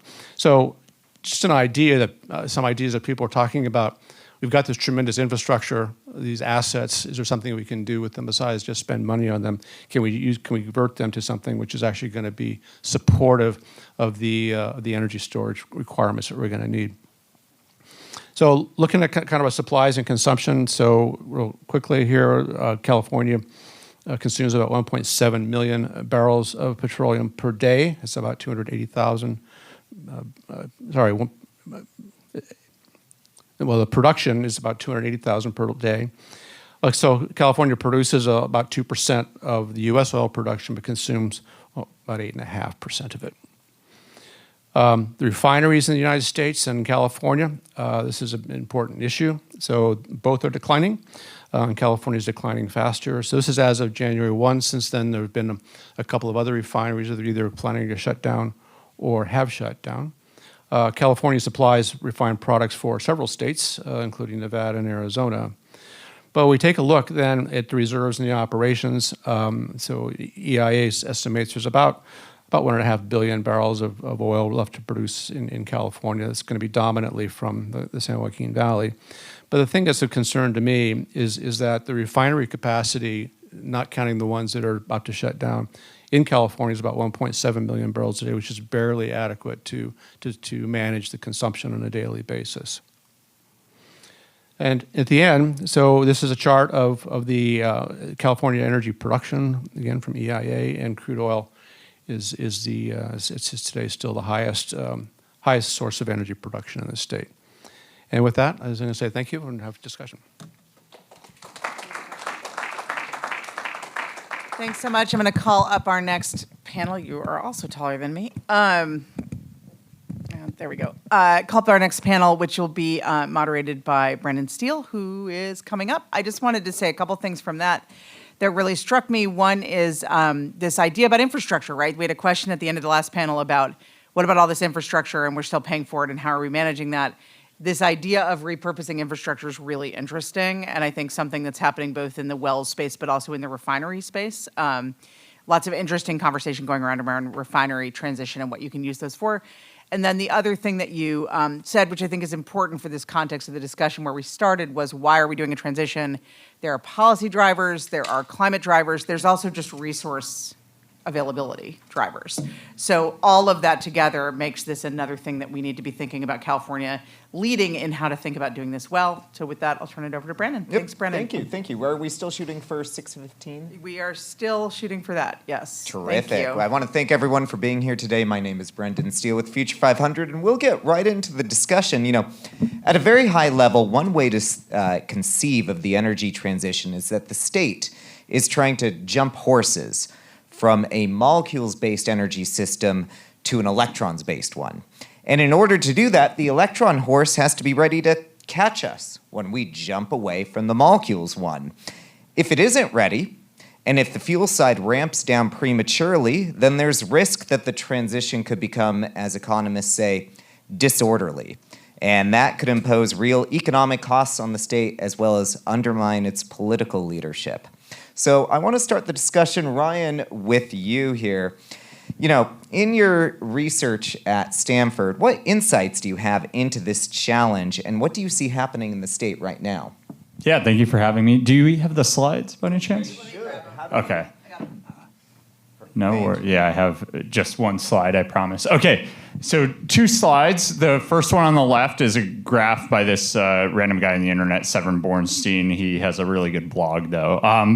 So 2 things to know. So this graph on the left is something that Severin discovered, I believe, in 2017, which is the California mystery gasoline surcharge. So the question, why do we have high gas prices in California? Obviously incredibly salient, and depending on the constituency which you go to, you'll hear different things. So potentially if you go to progressives, they'll say it's because oil companies and refiners have a lot of market power. If you go to the companies themselves, the industry will say it's because California has these crazy environmental regulations. And they'll say also we make Chevron with Techron and it's awesome and people love it and are willing to pay a lot more for it. So who's right? Well, the mystery gasoline surcharge is pretty much after you take into account the higher taxes that we have here in California and the environmental programs such as cap and trade and the low carbon fuel standard, you account for those and then you do the same thing in the rest of the US. California gasoline prices are on the order of, I believe it's 44 cents, 45 cents, somewhere around there. 45 cents higher, okay? So that means there's something unaccounted for that's not explained by taxes, not explained by environmental programs.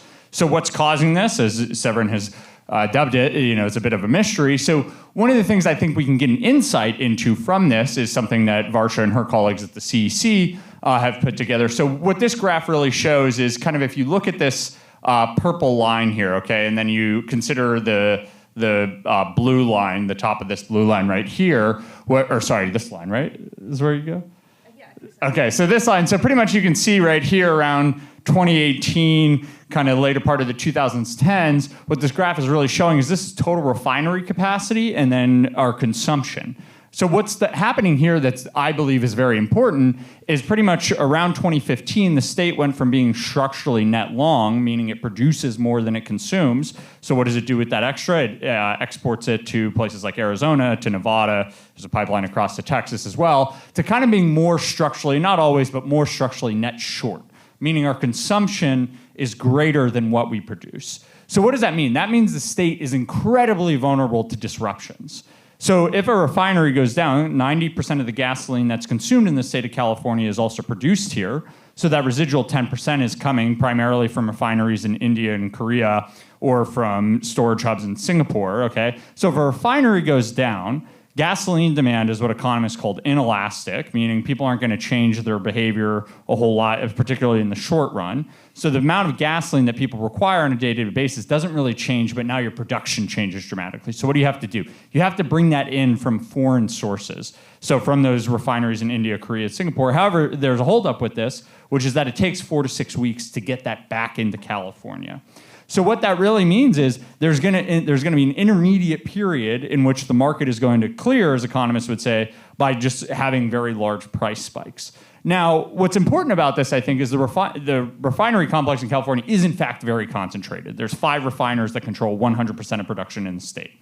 So this, importantly, with the state going from net long to net short, would cause price spikes and I think a higher price level, even in the absence of significant market power, which there definitely is in the state of California. So even with competitive markets, you have infinite number of refineries that are supplying this, you're still going to have this. And the question is why? Why is that? Well, the reason is whenever you're sending this order for an import, you know that it's not going to get there in 4 to 6 weeks. Now, you're observing huge price spikes, so even in a competitive market, you're going to think, okay, well, maybe there's an arbitrage here between the global market and the domestic market here in California, so I could kind of take advantage of that. I can buy cheaply from the global market and sell it more expensive here in the domestic market. But if you believe that prices, as economists would say, are mean reverting, meaning that spike is going to fall back down, you're going to be a little more hesitant about actually ordering that extra cargo because by the time it arrives, this arbitrage opportunity might have disappeared. And so whenever you have market power involved, as we do in California, that issue is going to be exacerbated substantially. Why? Because it's not in your interest to order extra inventories because you're making a lot of, again, gasoline demand is going to be the same. People are going to effectively order the same amount of quantity, so you're not going to want to bring in more quantity and kind of eat into your profit spike. So, I know Varsha and colleagues say price spikes are profit spikes, which is generally true. So you really don't have an incentive because you can just sell at a higher price the same quantity. Typically, whenever you raise prices, the quantity decreases. Here that happens, but it's very, very little. So even in the presence without market power, you're going to have this effect, and with market power, I think it's going to be exacerbated. So to relate that back to the first one, kind of what you have is, people are making these decisions today, the first one being the mystery gasoline surcharge.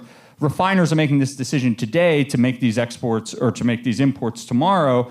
And so if they expect kind of prices are going to be higher because there's a chance of a shutdown, that's going to raise the level of prices and also raise the volatility. So 2 things going on. We have kind of this mystery gasoline surcharge, and you can see it spikes right there, as Severin has enumerated a lot with the Torrance refinery fire in 2015. So kind of the mystery is why does it just show up then? It's otherwise 0 on average before this. But I think that's somewhat related to how our state changed structurally from where it was getting its refined product in gasoline. So what do we do about this particular vulnerability? Well, luckily the person on the stage next to me has thought a lot about this and is working this. So Varsha, I'll let you talk about this. Is this working? Yeah. Excellent. Okay, what a wind up. If we wouldn't mind going to my slide, and let me scoot back a little so I can actually see it. I think Ryan has done a great job of outlining some of the real structural issues in the California market.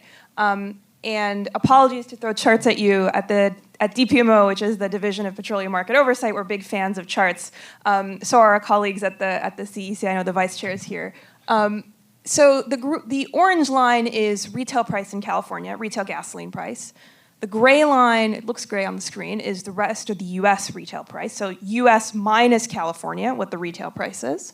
And the yellow line is crude oil prices. And what we observe in California is that retail price movements are not necessarily tracking crude oil prices in the way that they do in the rest of the country. So when, for example, let's take the fall 2023 price spike. Prices in California increased by 74 cents a gallon, while prices in the rest of the US decreased by 9 cents per gallon, and crude oil prices increased by about 4 cents per gallon. And this happens pretty predictably in this market. It's also true, and you'll notice that, of course, prices in California are much higher than prices in the rest of the US. That's part of it, that is taxes and fees and environmental programs. But part of that is the mystery surcharge that Professor Bornstein has observed and our team is looking into. So we can't actually explain that full difference. We can explain part of it, but we can't explain all of it. And so these are really strong signs to us at DPMO that there are some very localized pricing issues in this market that are requiring a closer eye, particularly as the market just gets smaller and smaller and smaller. So every year gasoline demand declines year over year. Renewable diesel has displaced a lot of petroleum diesel in the market, so our refineries are just having less customers every year. And so that's going to potentially exacerbate these issues unless we keep a close eye on it and think about different interventions. And so I think what we've been able to do with the special session legislation in the first instance is bring a lot of transparency to this, a lot more data, a lot more resources, and surface these problems in ways that we weren't able to do a couple of years ago, and then start thinking about policy solutions. And the Energy Commission has sort of a holistic set of tools that they're looking at, and our perspective on the market, I think, continues to evolve and grow and strengthen as we look at more and more data. But this is a huge issue for consumers and costs consumers billions of dollars, both in elevated price levels that we can't explain, as well as price spikes that are caused by these temporarily short and tightening markets during periods of refinery outages. So hopefully that's helpful in outlining some of the overall issues, and I'll hand it over to you, or hand it back. Colin, you and I can share this. And Colin, I'd like to turn to you next because your expertise is quite a bit in biofuels. So let's talk about that for a moment. What is the right balance of ambition versus risk aversion where biofuels are concerned? And how do we reflect this in public policy? So right now, California consumes a fair amount of biofuels. You know, all the gasoline you buy is pretty much all E10. We're at about 80% of the diesel market now is biomass-based diesel in one form or another. Most of this is coming from the diesel side. You've got a lot of wastes, but an increasing share of crops and ethanol. It's pretty much all crop-based. For the most part, these fuels, we're pretty confident they're lower carbon over a life cycle basis than petroleum. That's great. There's a limited supply. Certainly whenever you have to get anything where you're using crops as a feedstock. There's just not enough useful agricultural land in the world to make a real dent in the world's energy consumption. So where you can make a biofuel that is from a waste product, great. Those are almost always very low carbon, fantastic fuels. There's nowhere near enough wastes in the world to meet our needs. Where you can find opportunities to add some crops in, there's opportunity there. The one thing to realize is even the waste-based biofuels, for the most part, they're not zero carbon. They're 50, 75% lower greenhouse gases over life cycle than petroleum, but that's not zero. Crop-based biofuels are a lot higher carbon. They're corn ethanol might be 20 or 30% lower carbon than petroleum.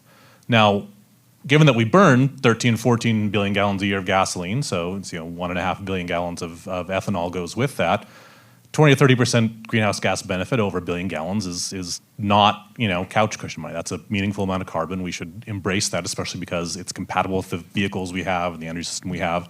It's something that we can do today.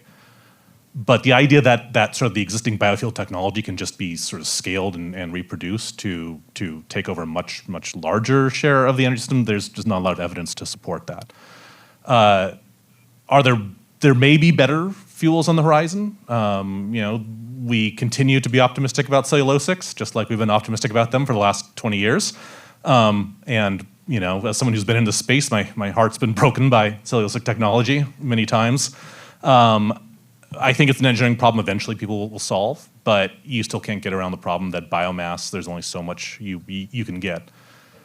Beyond that, if you still need a liquid fuel, you're probably looking at something like e-fuels, where you use electricity, ideally low or zero carbon renewable electricity, to split carbon dioxide, to pull the carbon out of that, to split water to get hydrogen and combine those to make a liquid fuel. In theory, if your electricity is zero or near zero carbon, the fuel that comes out the other side is also zero or near zero carbon. That's great. It's one of the only ways we can really foresee a large amount of liquid fuels coming in that are anywhere near zero carbon. The problem is the process is incredibly energy intensive. Right now, with the technology we have today, the process of making e-fuels, you lose about 60% of the energy you put in to heat and sort of unwanted waste products. We think we can get that better. We think we can get it well over 50% efficiency, maybe even to 60% efficiency. It's a hell of a lot better than 40. But again, that is a staggering amount of renewable electricity it's going to require if we want to do things like displace all of the aviation fuel we use right now. California consumes a little over 4 billion gallons a year of jet fuel, partly because we're big Pacific flyway origin point. It's really hard to see where we're going to have that much renewable electricity in the short term. Long term, the only solution to getting to zero across the economy is to get the grid really clean and have a whole lot of renewable electricity to electrify everything, to electrify all of the heating needs in buildings, to electrify industry, to electrify all the data centers and AI stuff that's coming online, the vehicles and everything. Long run, the only real solution we have is a grid that has a ton of capacity and probably some capacity that is relatively low cost and it comes at the solar, right? It comes during when the sun's up or comes when the wind's blowing. There are opportunities to use that over the long run, but it is going to be a long time before we have enough renewable electricity on the grid where we can afford to push large amounts into this process where 60% of it gets wasted or 50% or maybe someday 40% gets wasted. So the e-fuels really the kind of the best hope we have for scale long term, but it's going to be a while before we get there. So the challenge in transportation, this is something we put out in a report called Driving California's Transportation Emissions to Zero. It was published about 4 years ago now. It was 4 UC campuses, about 30 researchers, on how the transportation sector can get to carbon neutrality. Electrifying as much as you possibly can is a common feature of every scenario that got us, even in the ballpark of achieving carbon neutrality. The vast majority of the light-duty fleet has got to go electric. Maybe there's some hydrogen fuel cells in light-duty, who knows, but it's all zero emission. The vast majority of the medium and heavy-duty fleet also goes electric. Maybe some of the long-haul trucks might need liquid fuel long-term. That sort of remains to be seen. But you've got to electrify as much as you can the vast majority of the on-road fleet. The vast majority of all the vehicles on the ground have to eventually get to be electric. And then you push whatever's left, the biofuels, the waste-based biofuels that, the ones we know are pretty good, the crop-based biofuels, assuming we can, sort of spare the crops from feeding a world that's going to be struggling with climate change to keep mouths fed.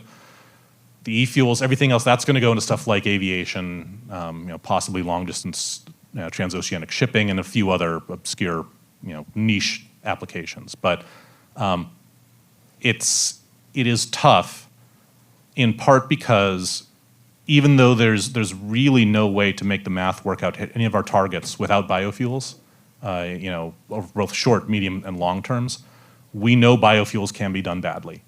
We absolutely have plenty of experience globally that there are biofuels that were worse than petroleum they were trying to displace. It takes a lot of very complex analysis that keep myself and my colleagues very busy at UC Davis and other institutions.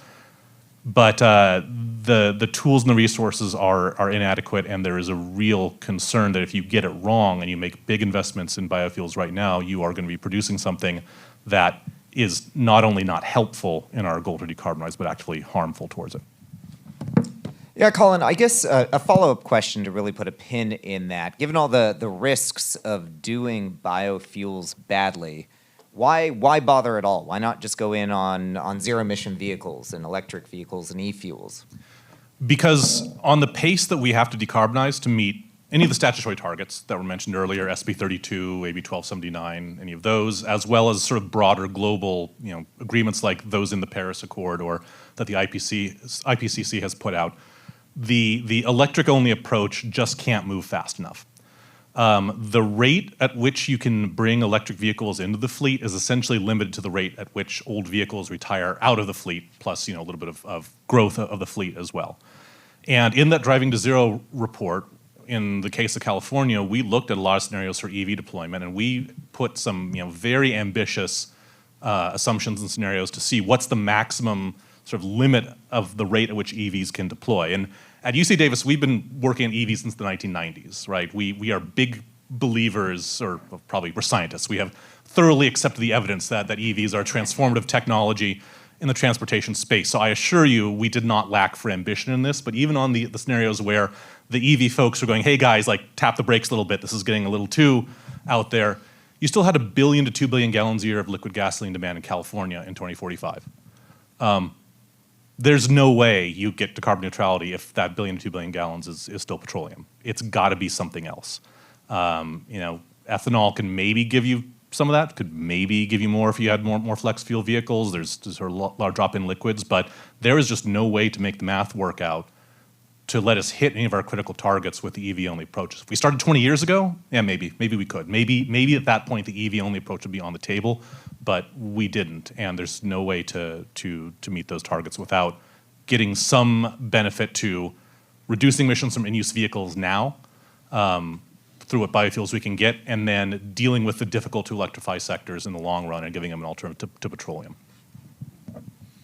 Great. I want to make sure we have about 15 minutes for Q&A. So just very briefly from each of you, what would be one or two really key points you'd want people in the room to come away with today as they're thinking about crafting public policy in this space? I'll kick us off.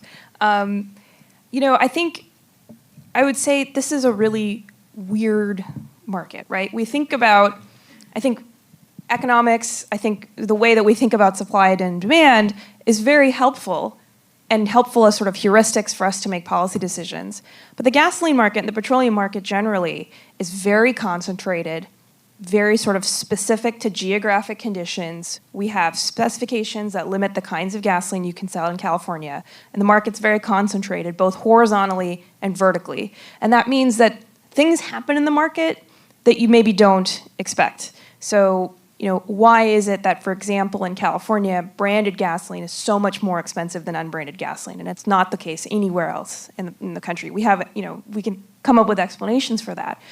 But I think really digging into structural issues in the way the market works, the way that different actors have various levels of market power, and then thinking about, well, what happens in the long term as the market is declining on a year-over-year basis, adds different variables into the calculation and makes the outputs quite interesting and quite problematic, and sometimes means that we have to come in as a state and start looking. And so that's a sort of 30,000-foot point, but I would, really, it's a market that it's not a utility, right? We're not regulated utilities here. We're talking about a commodity, but it's a commodities market that operates in a very interesting way. And so getting our heads around that is, I think, the first starting point for making good public policy decisions. Yeah, I would just reflect the point that I said earlier, just very vulnerable to disruption. So, I worked in the White House for 2 years at the Council of Economic Advisors in the Biden administration, helping think about, after Russia invaded Ukraine, how do we kind of reorder global oil supply? And kind of one of the things that's stuck out, right, is like, what are our dials actually as policymakers? So what dials can policymakers in the state of California turn? Well, you could obviously go and regulate the oil companies a certain type of way, or you can go change requirements on biofuels, and you could scrap the low carbon fuel standard. So you could do all these things to try and kind of lower prices and make Californians less exposed. But me and my colleague Neil Mahoney were vocal supporters of ABX 2-1 for the minimum inventories requirement that the governor was obviously a big supporter and signed through back in September. So thinking about policies like this that are not going to make things worse, for sure. You don't want to chase the oil companies out of California, tomorrow, because that's going to create all of these effects that we see with these price spikes and make them even worse. But just like understanding that at any given day, one refinery shutting down, the cost of this is just extraordinary. I mean, I think there's somewhere on the order of there's like 13, 14 billion gallons of gasoline consumed in the state of California a year. So if you think about, and that's like, $3 a gallon or something like that, or $4 a gallon. So if you think about just one week of 10 cents increase in prices, that's like millions of dollars aggregated across the state, or tens of millions of dollars. So this is huge, the cost of just one disruption. I would say in terms of cost, first, the benefits of the transition outweigh the costs by any sort of like rational evaluation or quantitative evaluation, right? When you think about, if you look at the research coming out on the social cost of carbon and the cost of continuing to emit, it's in a lot of cases well over $200 a ton, far higher than the price of any carbon price in any global market that I'm aware of, far higher than we have in any of the policies relevant in California. And that's just sort of the carbon costs, the public health benefit from cleaner air, the sort of economic stimulus of getting energy production more local, those also weigh in, and the benefits are far outweigh. Now, as Severin and others in this panel have pointed out, those costs are not always equitably distributed. And so I think then it comes down to the tension between sort of letting the market work and letting the market do what it does well, which is finding the lowest cost way in the short term to achieve certain outcomes, versus being a little bit more planned and intentional and looking at it in the long term. Certainly in the case of fuel policy, the kind of cheapest and most cost-effective way to get to a carbon neutral transportation system is not to just do the lowest marginal cost in year one and the lowest marginal cost in year two and the lowest marginal cost in year three, right? To just do the things that give you compliance on a year-by-year basis and stack them up. Because in a lot of cases, things like biofuels give you a lower near-term marginal compliance cost. They're better in the short term at bringing costs down, but in the long run, electric vehicles are the best way to control the cost of transportation. Right? They use energy so much more efficiently than internal combustion engine. On the order of 3 times generally more efficiently, turning energy into motion that can be used to move people and goods around. That over the long run, the costs of an electrified transportation system are significantly lower than one that continues to use fossil fuels, assuming we don't keep driving the cost of electricity up, by putting other things on it. That's a very real risk that Severin pointed out earlier. So I think we have to sort of realize, that the costs of the transition are best looked at as an investment. There are some higher costs in the short term, and we covered this in the Driving to Zero report. There's an entire chapter on it, in fact. And so there are some costs in the short term to sort of initiate the transition, to build a lot of the infrastructure, to get the first waves of vehicles, to get to the economy of scale to where the electric vehicles will eventually be cheaper than internal combustion engines. You pay those costs up front, and in the long run, the lower maintenance costs, because fewer moving parts, fewer fluids to change. And again, theoretically, as long as we don't completely screw up on electricity rate design and pricing, the lower fuel costs make it pay off in the long run. So then the question is, are those costs equitably distributed? And there's where I think California is at least aware of the problem and doing a lot of really good work. CARB has a lot of programs for bringing electric vehicles in lower income communities, rural electric mobility projects, shared things like MioCar and Green Raitero, sort of income indexed incentives. Those are going to be slow. It's going to take time. They're kind of a new approach, and we're still figuring out what works and what doesn't. It is really important that we keep pushing on those to make it so that the lower income communities are not the last ones to get out of internal combustion engines. Because Severin's right, the cost will go up over time. The way the LCFS works, the way basically any climate policy capable of pushing an economy through a transition to carbon neutrality, the costs of the petroleum fuels are going to go up over time. So it's important that we really focus on ensuring that by the time those costs get really high, which our work says probably mid 2030s or so, as many of the lower income people as possible are not exposed to them. And if they're driving an electric vehicle, it doesn't really matter what the gas prices are because they're driving an electric vehicle, right? They're getting more sort of incentives out of the system. And if people who are mid and higher income want to keep driving an older car because they don't want to pay the capital for a new one, or they like internal combustions, fine, they can. We just want to make sure that the people who would be potentially priced out of being able to drive and priced out of mobility, they're the ones that need to be protected. And at the very least, we have ideas as a state that we're working on to do that. Terrific. I do want to see if people have questions, Q&A from the audience, and I can run the mic as well. Oh, yeah. Well, Kate, please, executive privilege. Go. Exactly. I'm going to start because I have a burning question, which is sort of the elephant in the room. But I think you all have done such a great job of describing, and Bill as well, how California is not an island on this issue, that fuels in particular are very much subject to global markets, to geopolitics, to all of these trade issues.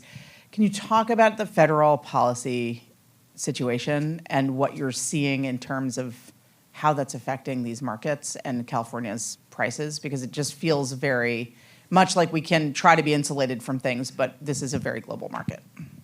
The question is, can I talk about federal fuel policy without using profanity? It's difficult to kind of infer, because this is a big question, like what Trump's doing to federal fuel policy going to do to the LCFS and to all of the efforts to support lower carbon fuels. And to some extent, we don't know yet. The big development in federal fuel policy were some of the IRA tax credits, Section 45Z in the liquid fuel space, Section 45V in the hydrogen space in particular.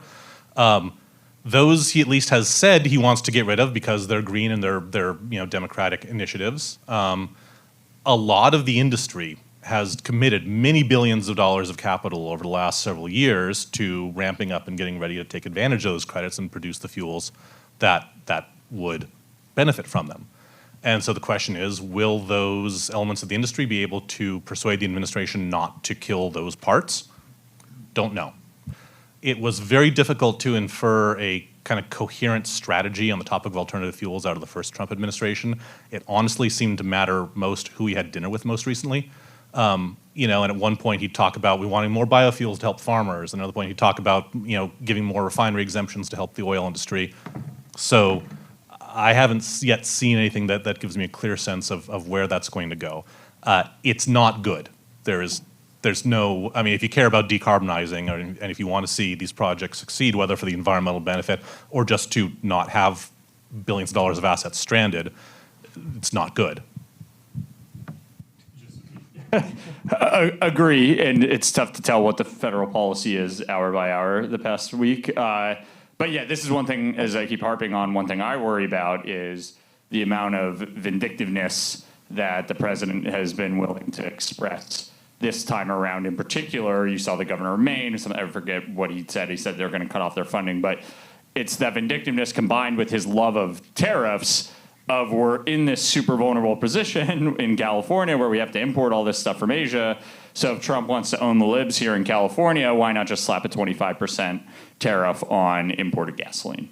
And in that case, all those price spikes are going to get much worse. Prices are going to raise a whole lot. So that, to me, is kind of the big concern of, is he just going to be explicit about this? And, and it's not just California.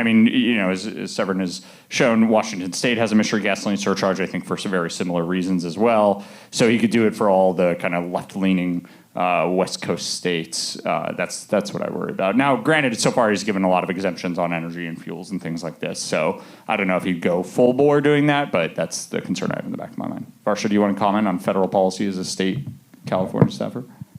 No. But I'll speak in some general terms. The West Coast, is reliant on imports generally. That's a lot because, there are limitations on one's ability to import crude oil or refined product from other parts of the United States, in some measure due to the Jones Act.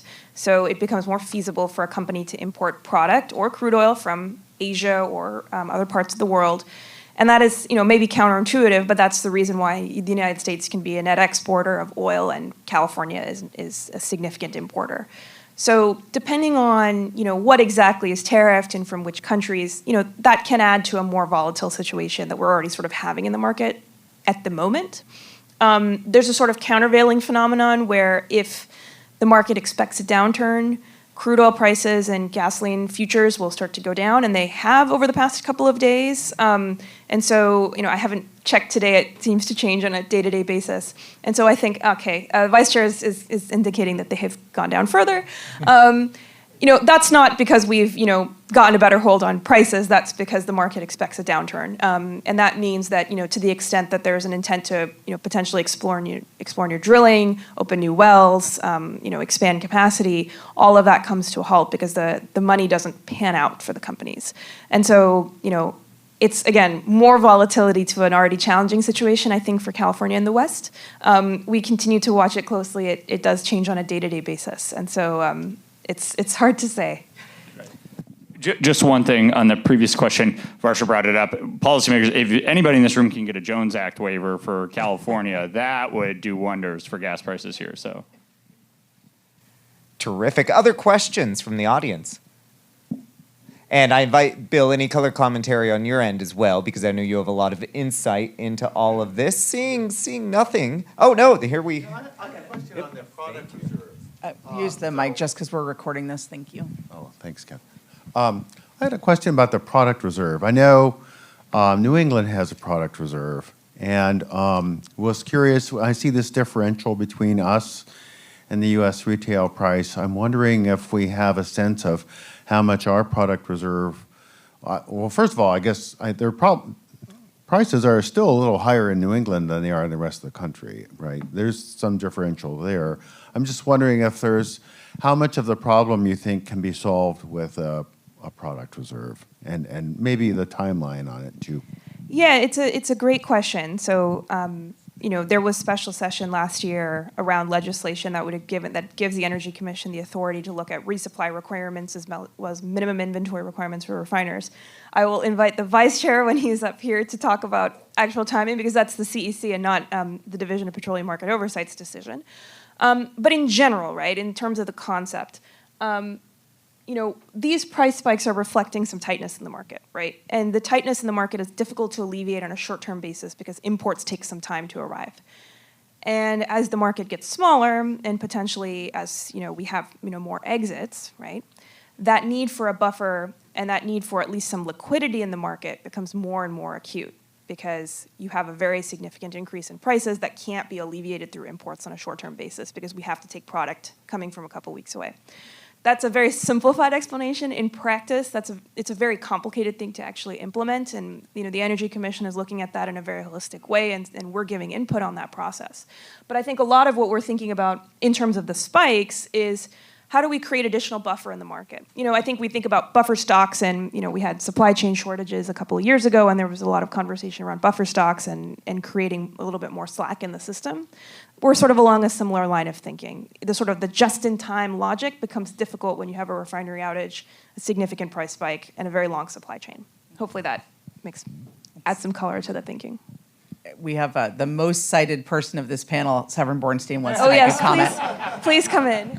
I just wanted, this has been great. I just wanted to add one fact that I think is important to keep in mind, which is that the mystery gasoline surcharge, this differential after you have controlled for the higher taxes and the environmental costs, about a quarter of that is actually in the commodity price of California gasoline.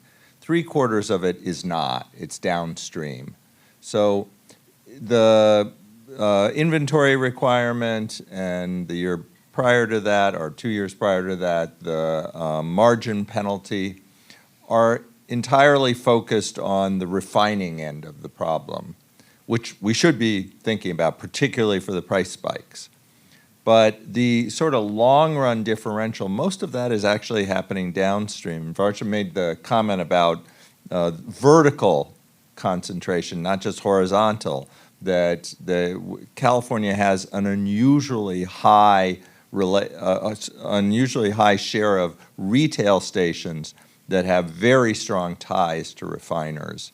And that's, I think, part of the key of figuring out why that extra amount, the 40 cents or so per gallon that we're paying, is in our gasoline price.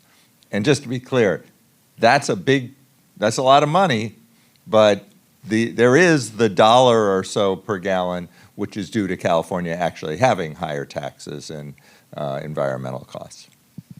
Fascinating. All right. Other questions in the room? I'm happy to run the mic. You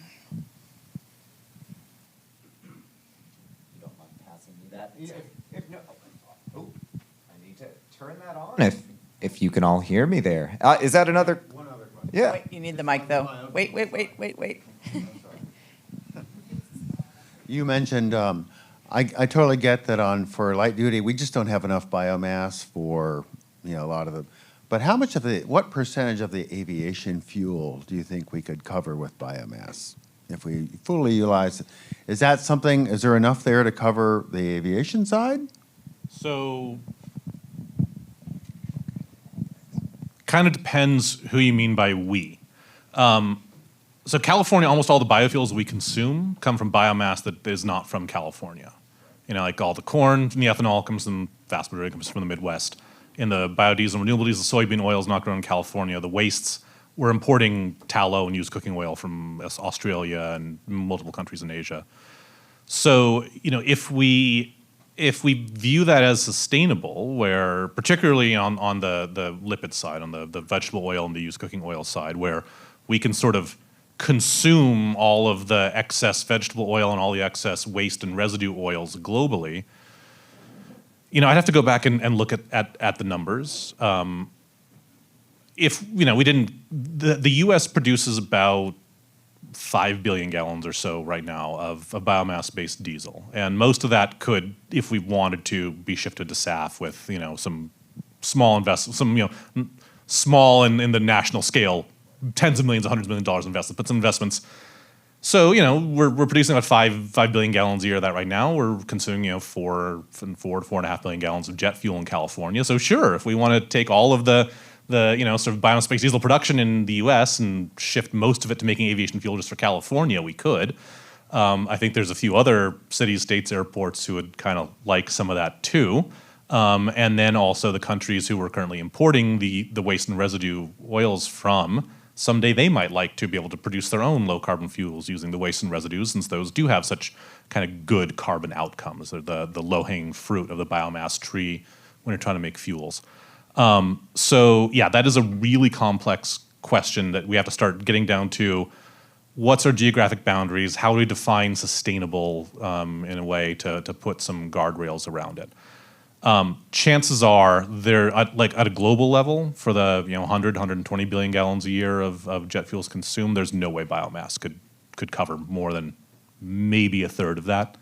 Global biofuel production right now is in the order of, I think, 15 to 20 billion gallons. We can get some more, but you're already running into land use change problems. So unless cellulosics, not only just the cellulosic conversion technology, but also some way of growing cellulosics like on degraded land or very drought tolerant crops, or unless algae ever sort of figures itself out and can become a useful way of producing biomass without kind of the land impacts, it's going to be really hard for biofuels to be more than one, not trivial, but one small piece of the pie.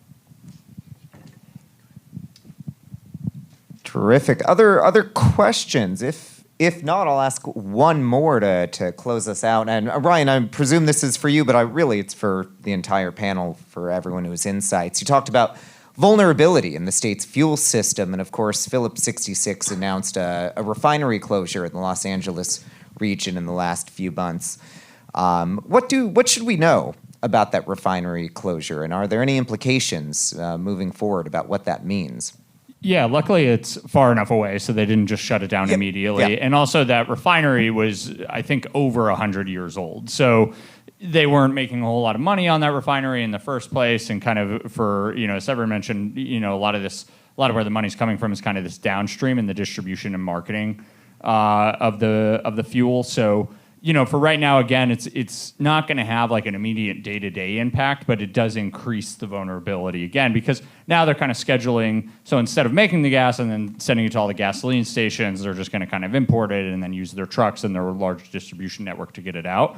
So, if nothing ever changed, then that would be totally fine. But again, it makes us more reliant on these imports.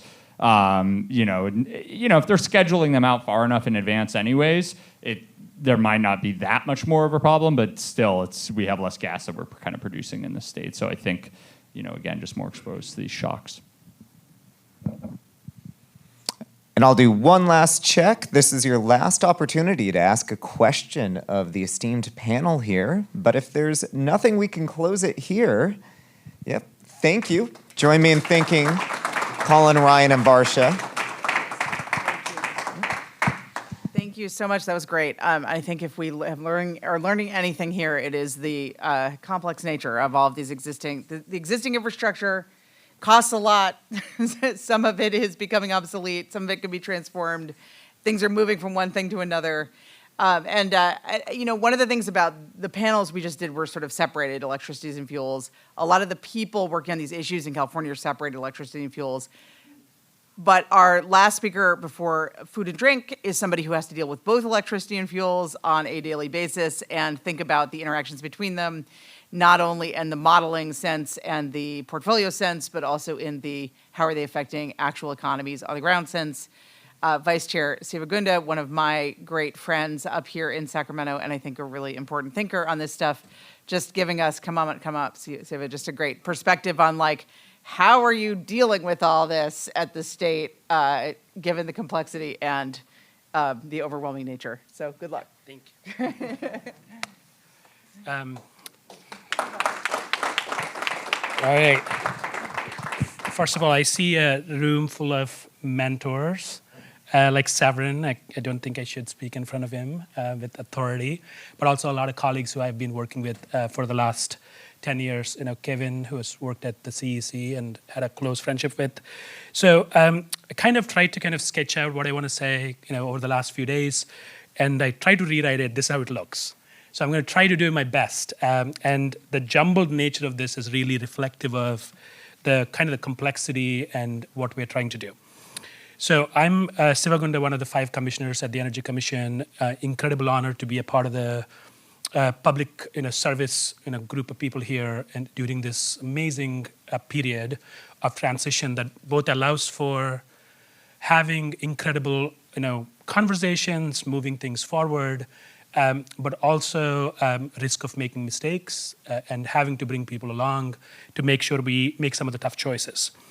So I kind of wanted to, as I was thinking about the data that was presented, I wanted to kind of humanize a little bit towards the end of this and just try to kind of have a few comments on humanizing and then kind of thinking about frameworks and constructs that we can do to really focus on implementation.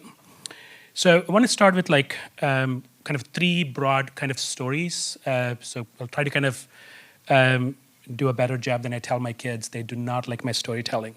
But I'll try my best to kind of structure this. I think the first one is more the moment we're in at this point with 3 fires that are happening, right? We have LA fire. We had the fire at the Moss Landing BESS system, storage system. And we also had a fire at the Martinez refinery in the PBF refinery in Martinez. So think about those 3 constructs. One fire, is broadly kind of put on the climate impacts, the things that we're trying to walk away from and try to protect, right? So how do we, work on climate change issues? So just kind of the fire from the climate change.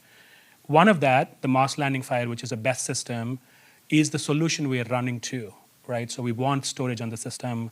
We want to make sure it's implemented, and that's on fire. And then there's another one, which is the transition we're trying to manage as we go from one point to the other, which is the Martinez, the refinery. So as I look at those 3 things, you have all systems that we're trying to do in a crisis at the same time. And we need to figure out how we navigate, where do we want to go, where we want to run away from, and how do we manage the system in a way that it creates confidence in public. So let me kind of stretch it up just a second at a higher level. What gives me incredible pride of being in California and at this moment is, we are the 5th largest economy. If Germany is not in the room, I'll say it's the 4th. But we can decide which one it is, right?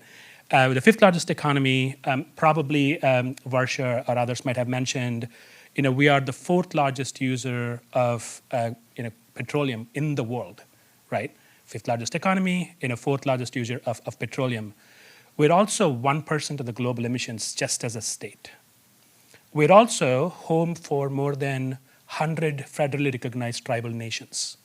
And 50% of our population is considered disadvantaged, right?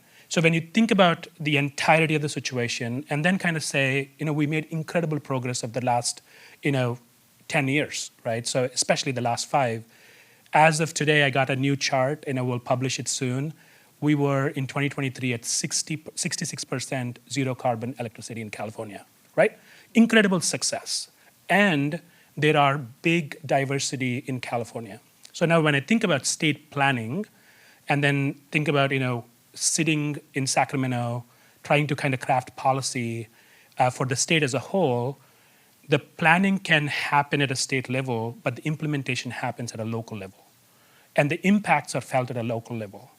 And if we cannot bridge the statewide planning to local benefits and local impacts, everything falls apart, right? So kind of think about the diversity, think about the statewide planning and the local impacts, and think about the broad story. So I'll bring a second story into it. So one of the things that we are really banking on, and I'm proud of that, which is, we have electrification as a goal in California, and then we want to, build a clean grid to support that. But also, it means building anywhere from 150 new gigawatts of clean energy to 250 gigawatts of new energy in California, right? Depending on where we build, how much imports we have, whether there is regional coordination. And at a ballpark, that translates to about 2 million acres of new land, right? So just want to put it on there. So for our clean energy goals, in terms of the electricity, you need development of 2 million more acres of California's pristine land, right?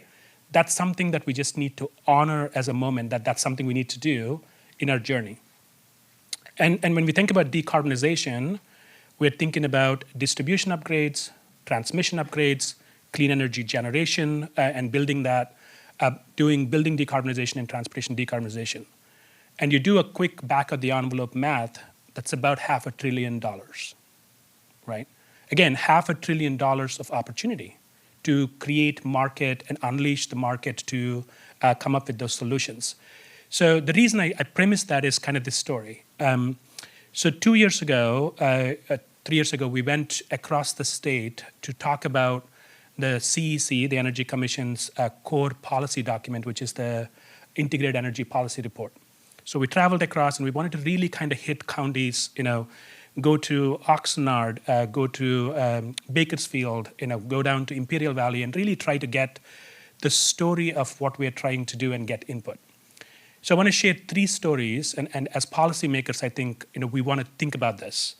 So we started with Bakersfield. Did we start with Bakersfield? No, I'll go to Imperial County first. And we were meeting with tribal nations around Salton Sea. And Salton Sea is where we want to bring a lot of geothermal. We want to bring up lithium, so there's a lithium kind of opportunity there. And the tribal nations, we were meeting with them, and the tribal nation, one of the elders, I loved her to death. It's just an amazing human being. Held my hand, took me around, and said, look at all this landscape, right? Look at all the mountains, look at the water, look at the land, and close your eyes. And now imagine that's all your brothers and sisters and kin. That is my perspective. So as you develop this land for new generation, for extractive energy opportunity, think that, from my vantage point, this is hurting my brothers and sisters, right? Let's just sit with that for a moment, right? So that's the story. And then we went to Bakersfield. And this is a true story, right? I mean, I met with legislative members in Bakersfield, and we were having this amazingly vulnerable conversation about how do we transition the oil industry, from Kern, but also recognizing that more than 50% of the clean energy in California comes from Kern, right? That's a fact. Kern was able to build. We don't build everywhere else. So you look at that, and then as we were having this vulnerable conversation, one of the members just held my hand and started having tears and said, this is not about you and me. I'm not trying to fight you because you're a Newsom appointee. I really think about this as my friends who don't have jobs and figuring out how do we transition them into good jobs. And this is not about anything other than that for me. My people, and I want to make sure they have the jobs and the financial certainty that they need. And from there, we went to the Central Coast, Oxnard, and I went on this tour called the Toxic Tour. And some of the environmental groups there kind of had me go around on this toxic tour. Incredibly painful, right? Some of the communities live next to a power plant. They live next to the port. And then they just have this incredible amount of emissions and emission burden on them. And one of the students who was giving us the tour asked me, Commissioner, it would be great if you can advocate for that particular power plant on the coast to be shut down. And that coast, and that's like, we really want to enjoy our beach, but that one, supposedly somebody in the state government wants to keep it. That's me, right? And I voted on that. And I had to kind of confront my moment and say to the kid who was asking, can you please retire these assets from here so we can have clean health and clean air, and say, I'm really sorry, brother. This is part of me. I voted this. And I'll be brave enough to acknowledge that. So that brings me to the story of ambition, implementation, and collectiveness, right? As we move forward the next 20 years, the most important thing we have to do is unleash the power of people and unleash the power of every single one in California. And that starts with the importance of recognizing that regardless of who the solution comes from as policymakers, if it's a good policy idea, we need to honor that. We need to think it through. If we can do this together, I think it'll be harder than doing it alone. So I think my kind of takeaway from the last 4 years in this job is, how do we build trust where we think about this economy as our economy, we think about the policies as our policies, and we think about the trade-offs as our trade-offs rather than my win versus another win, right? So, for those of you who are budding in this industry, who are trying to take leadership roles, I think if there's anything that I can imperfectly offer from my imperfect experience, is the moment calls for togetherness. The moment calls for us being to align and keeping options open on the table, and the regulations and the state has the burden of creating the trust and the conditions necessary for both transitioning from where we have to transition from and creating the conditions for success for those that have to be done. I just want to leave it there. Thank you for the opportunity for me to be here. Thank you.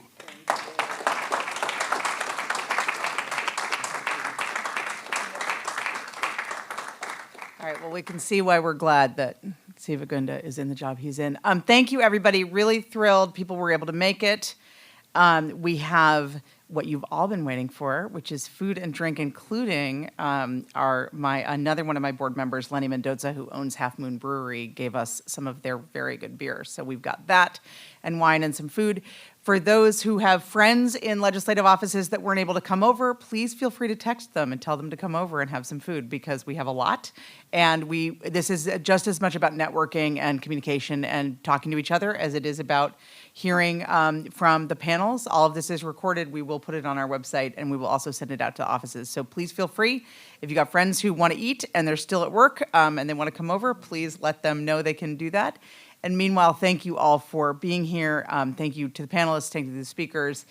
We really feel like at California Forward, it's hard to have policy conversations without understanding the context in which they're happening, whether that context is here on the ground in California, in communities, with the infrastructure, with the markets, but also the surrounding world in which we operate. So thank you all, and let us go, I think, next door. Beautiful, can't miss it. And thank you one more time to Catherine Baker and to the UC Student Policy Center for hosting us. Appreciate you all.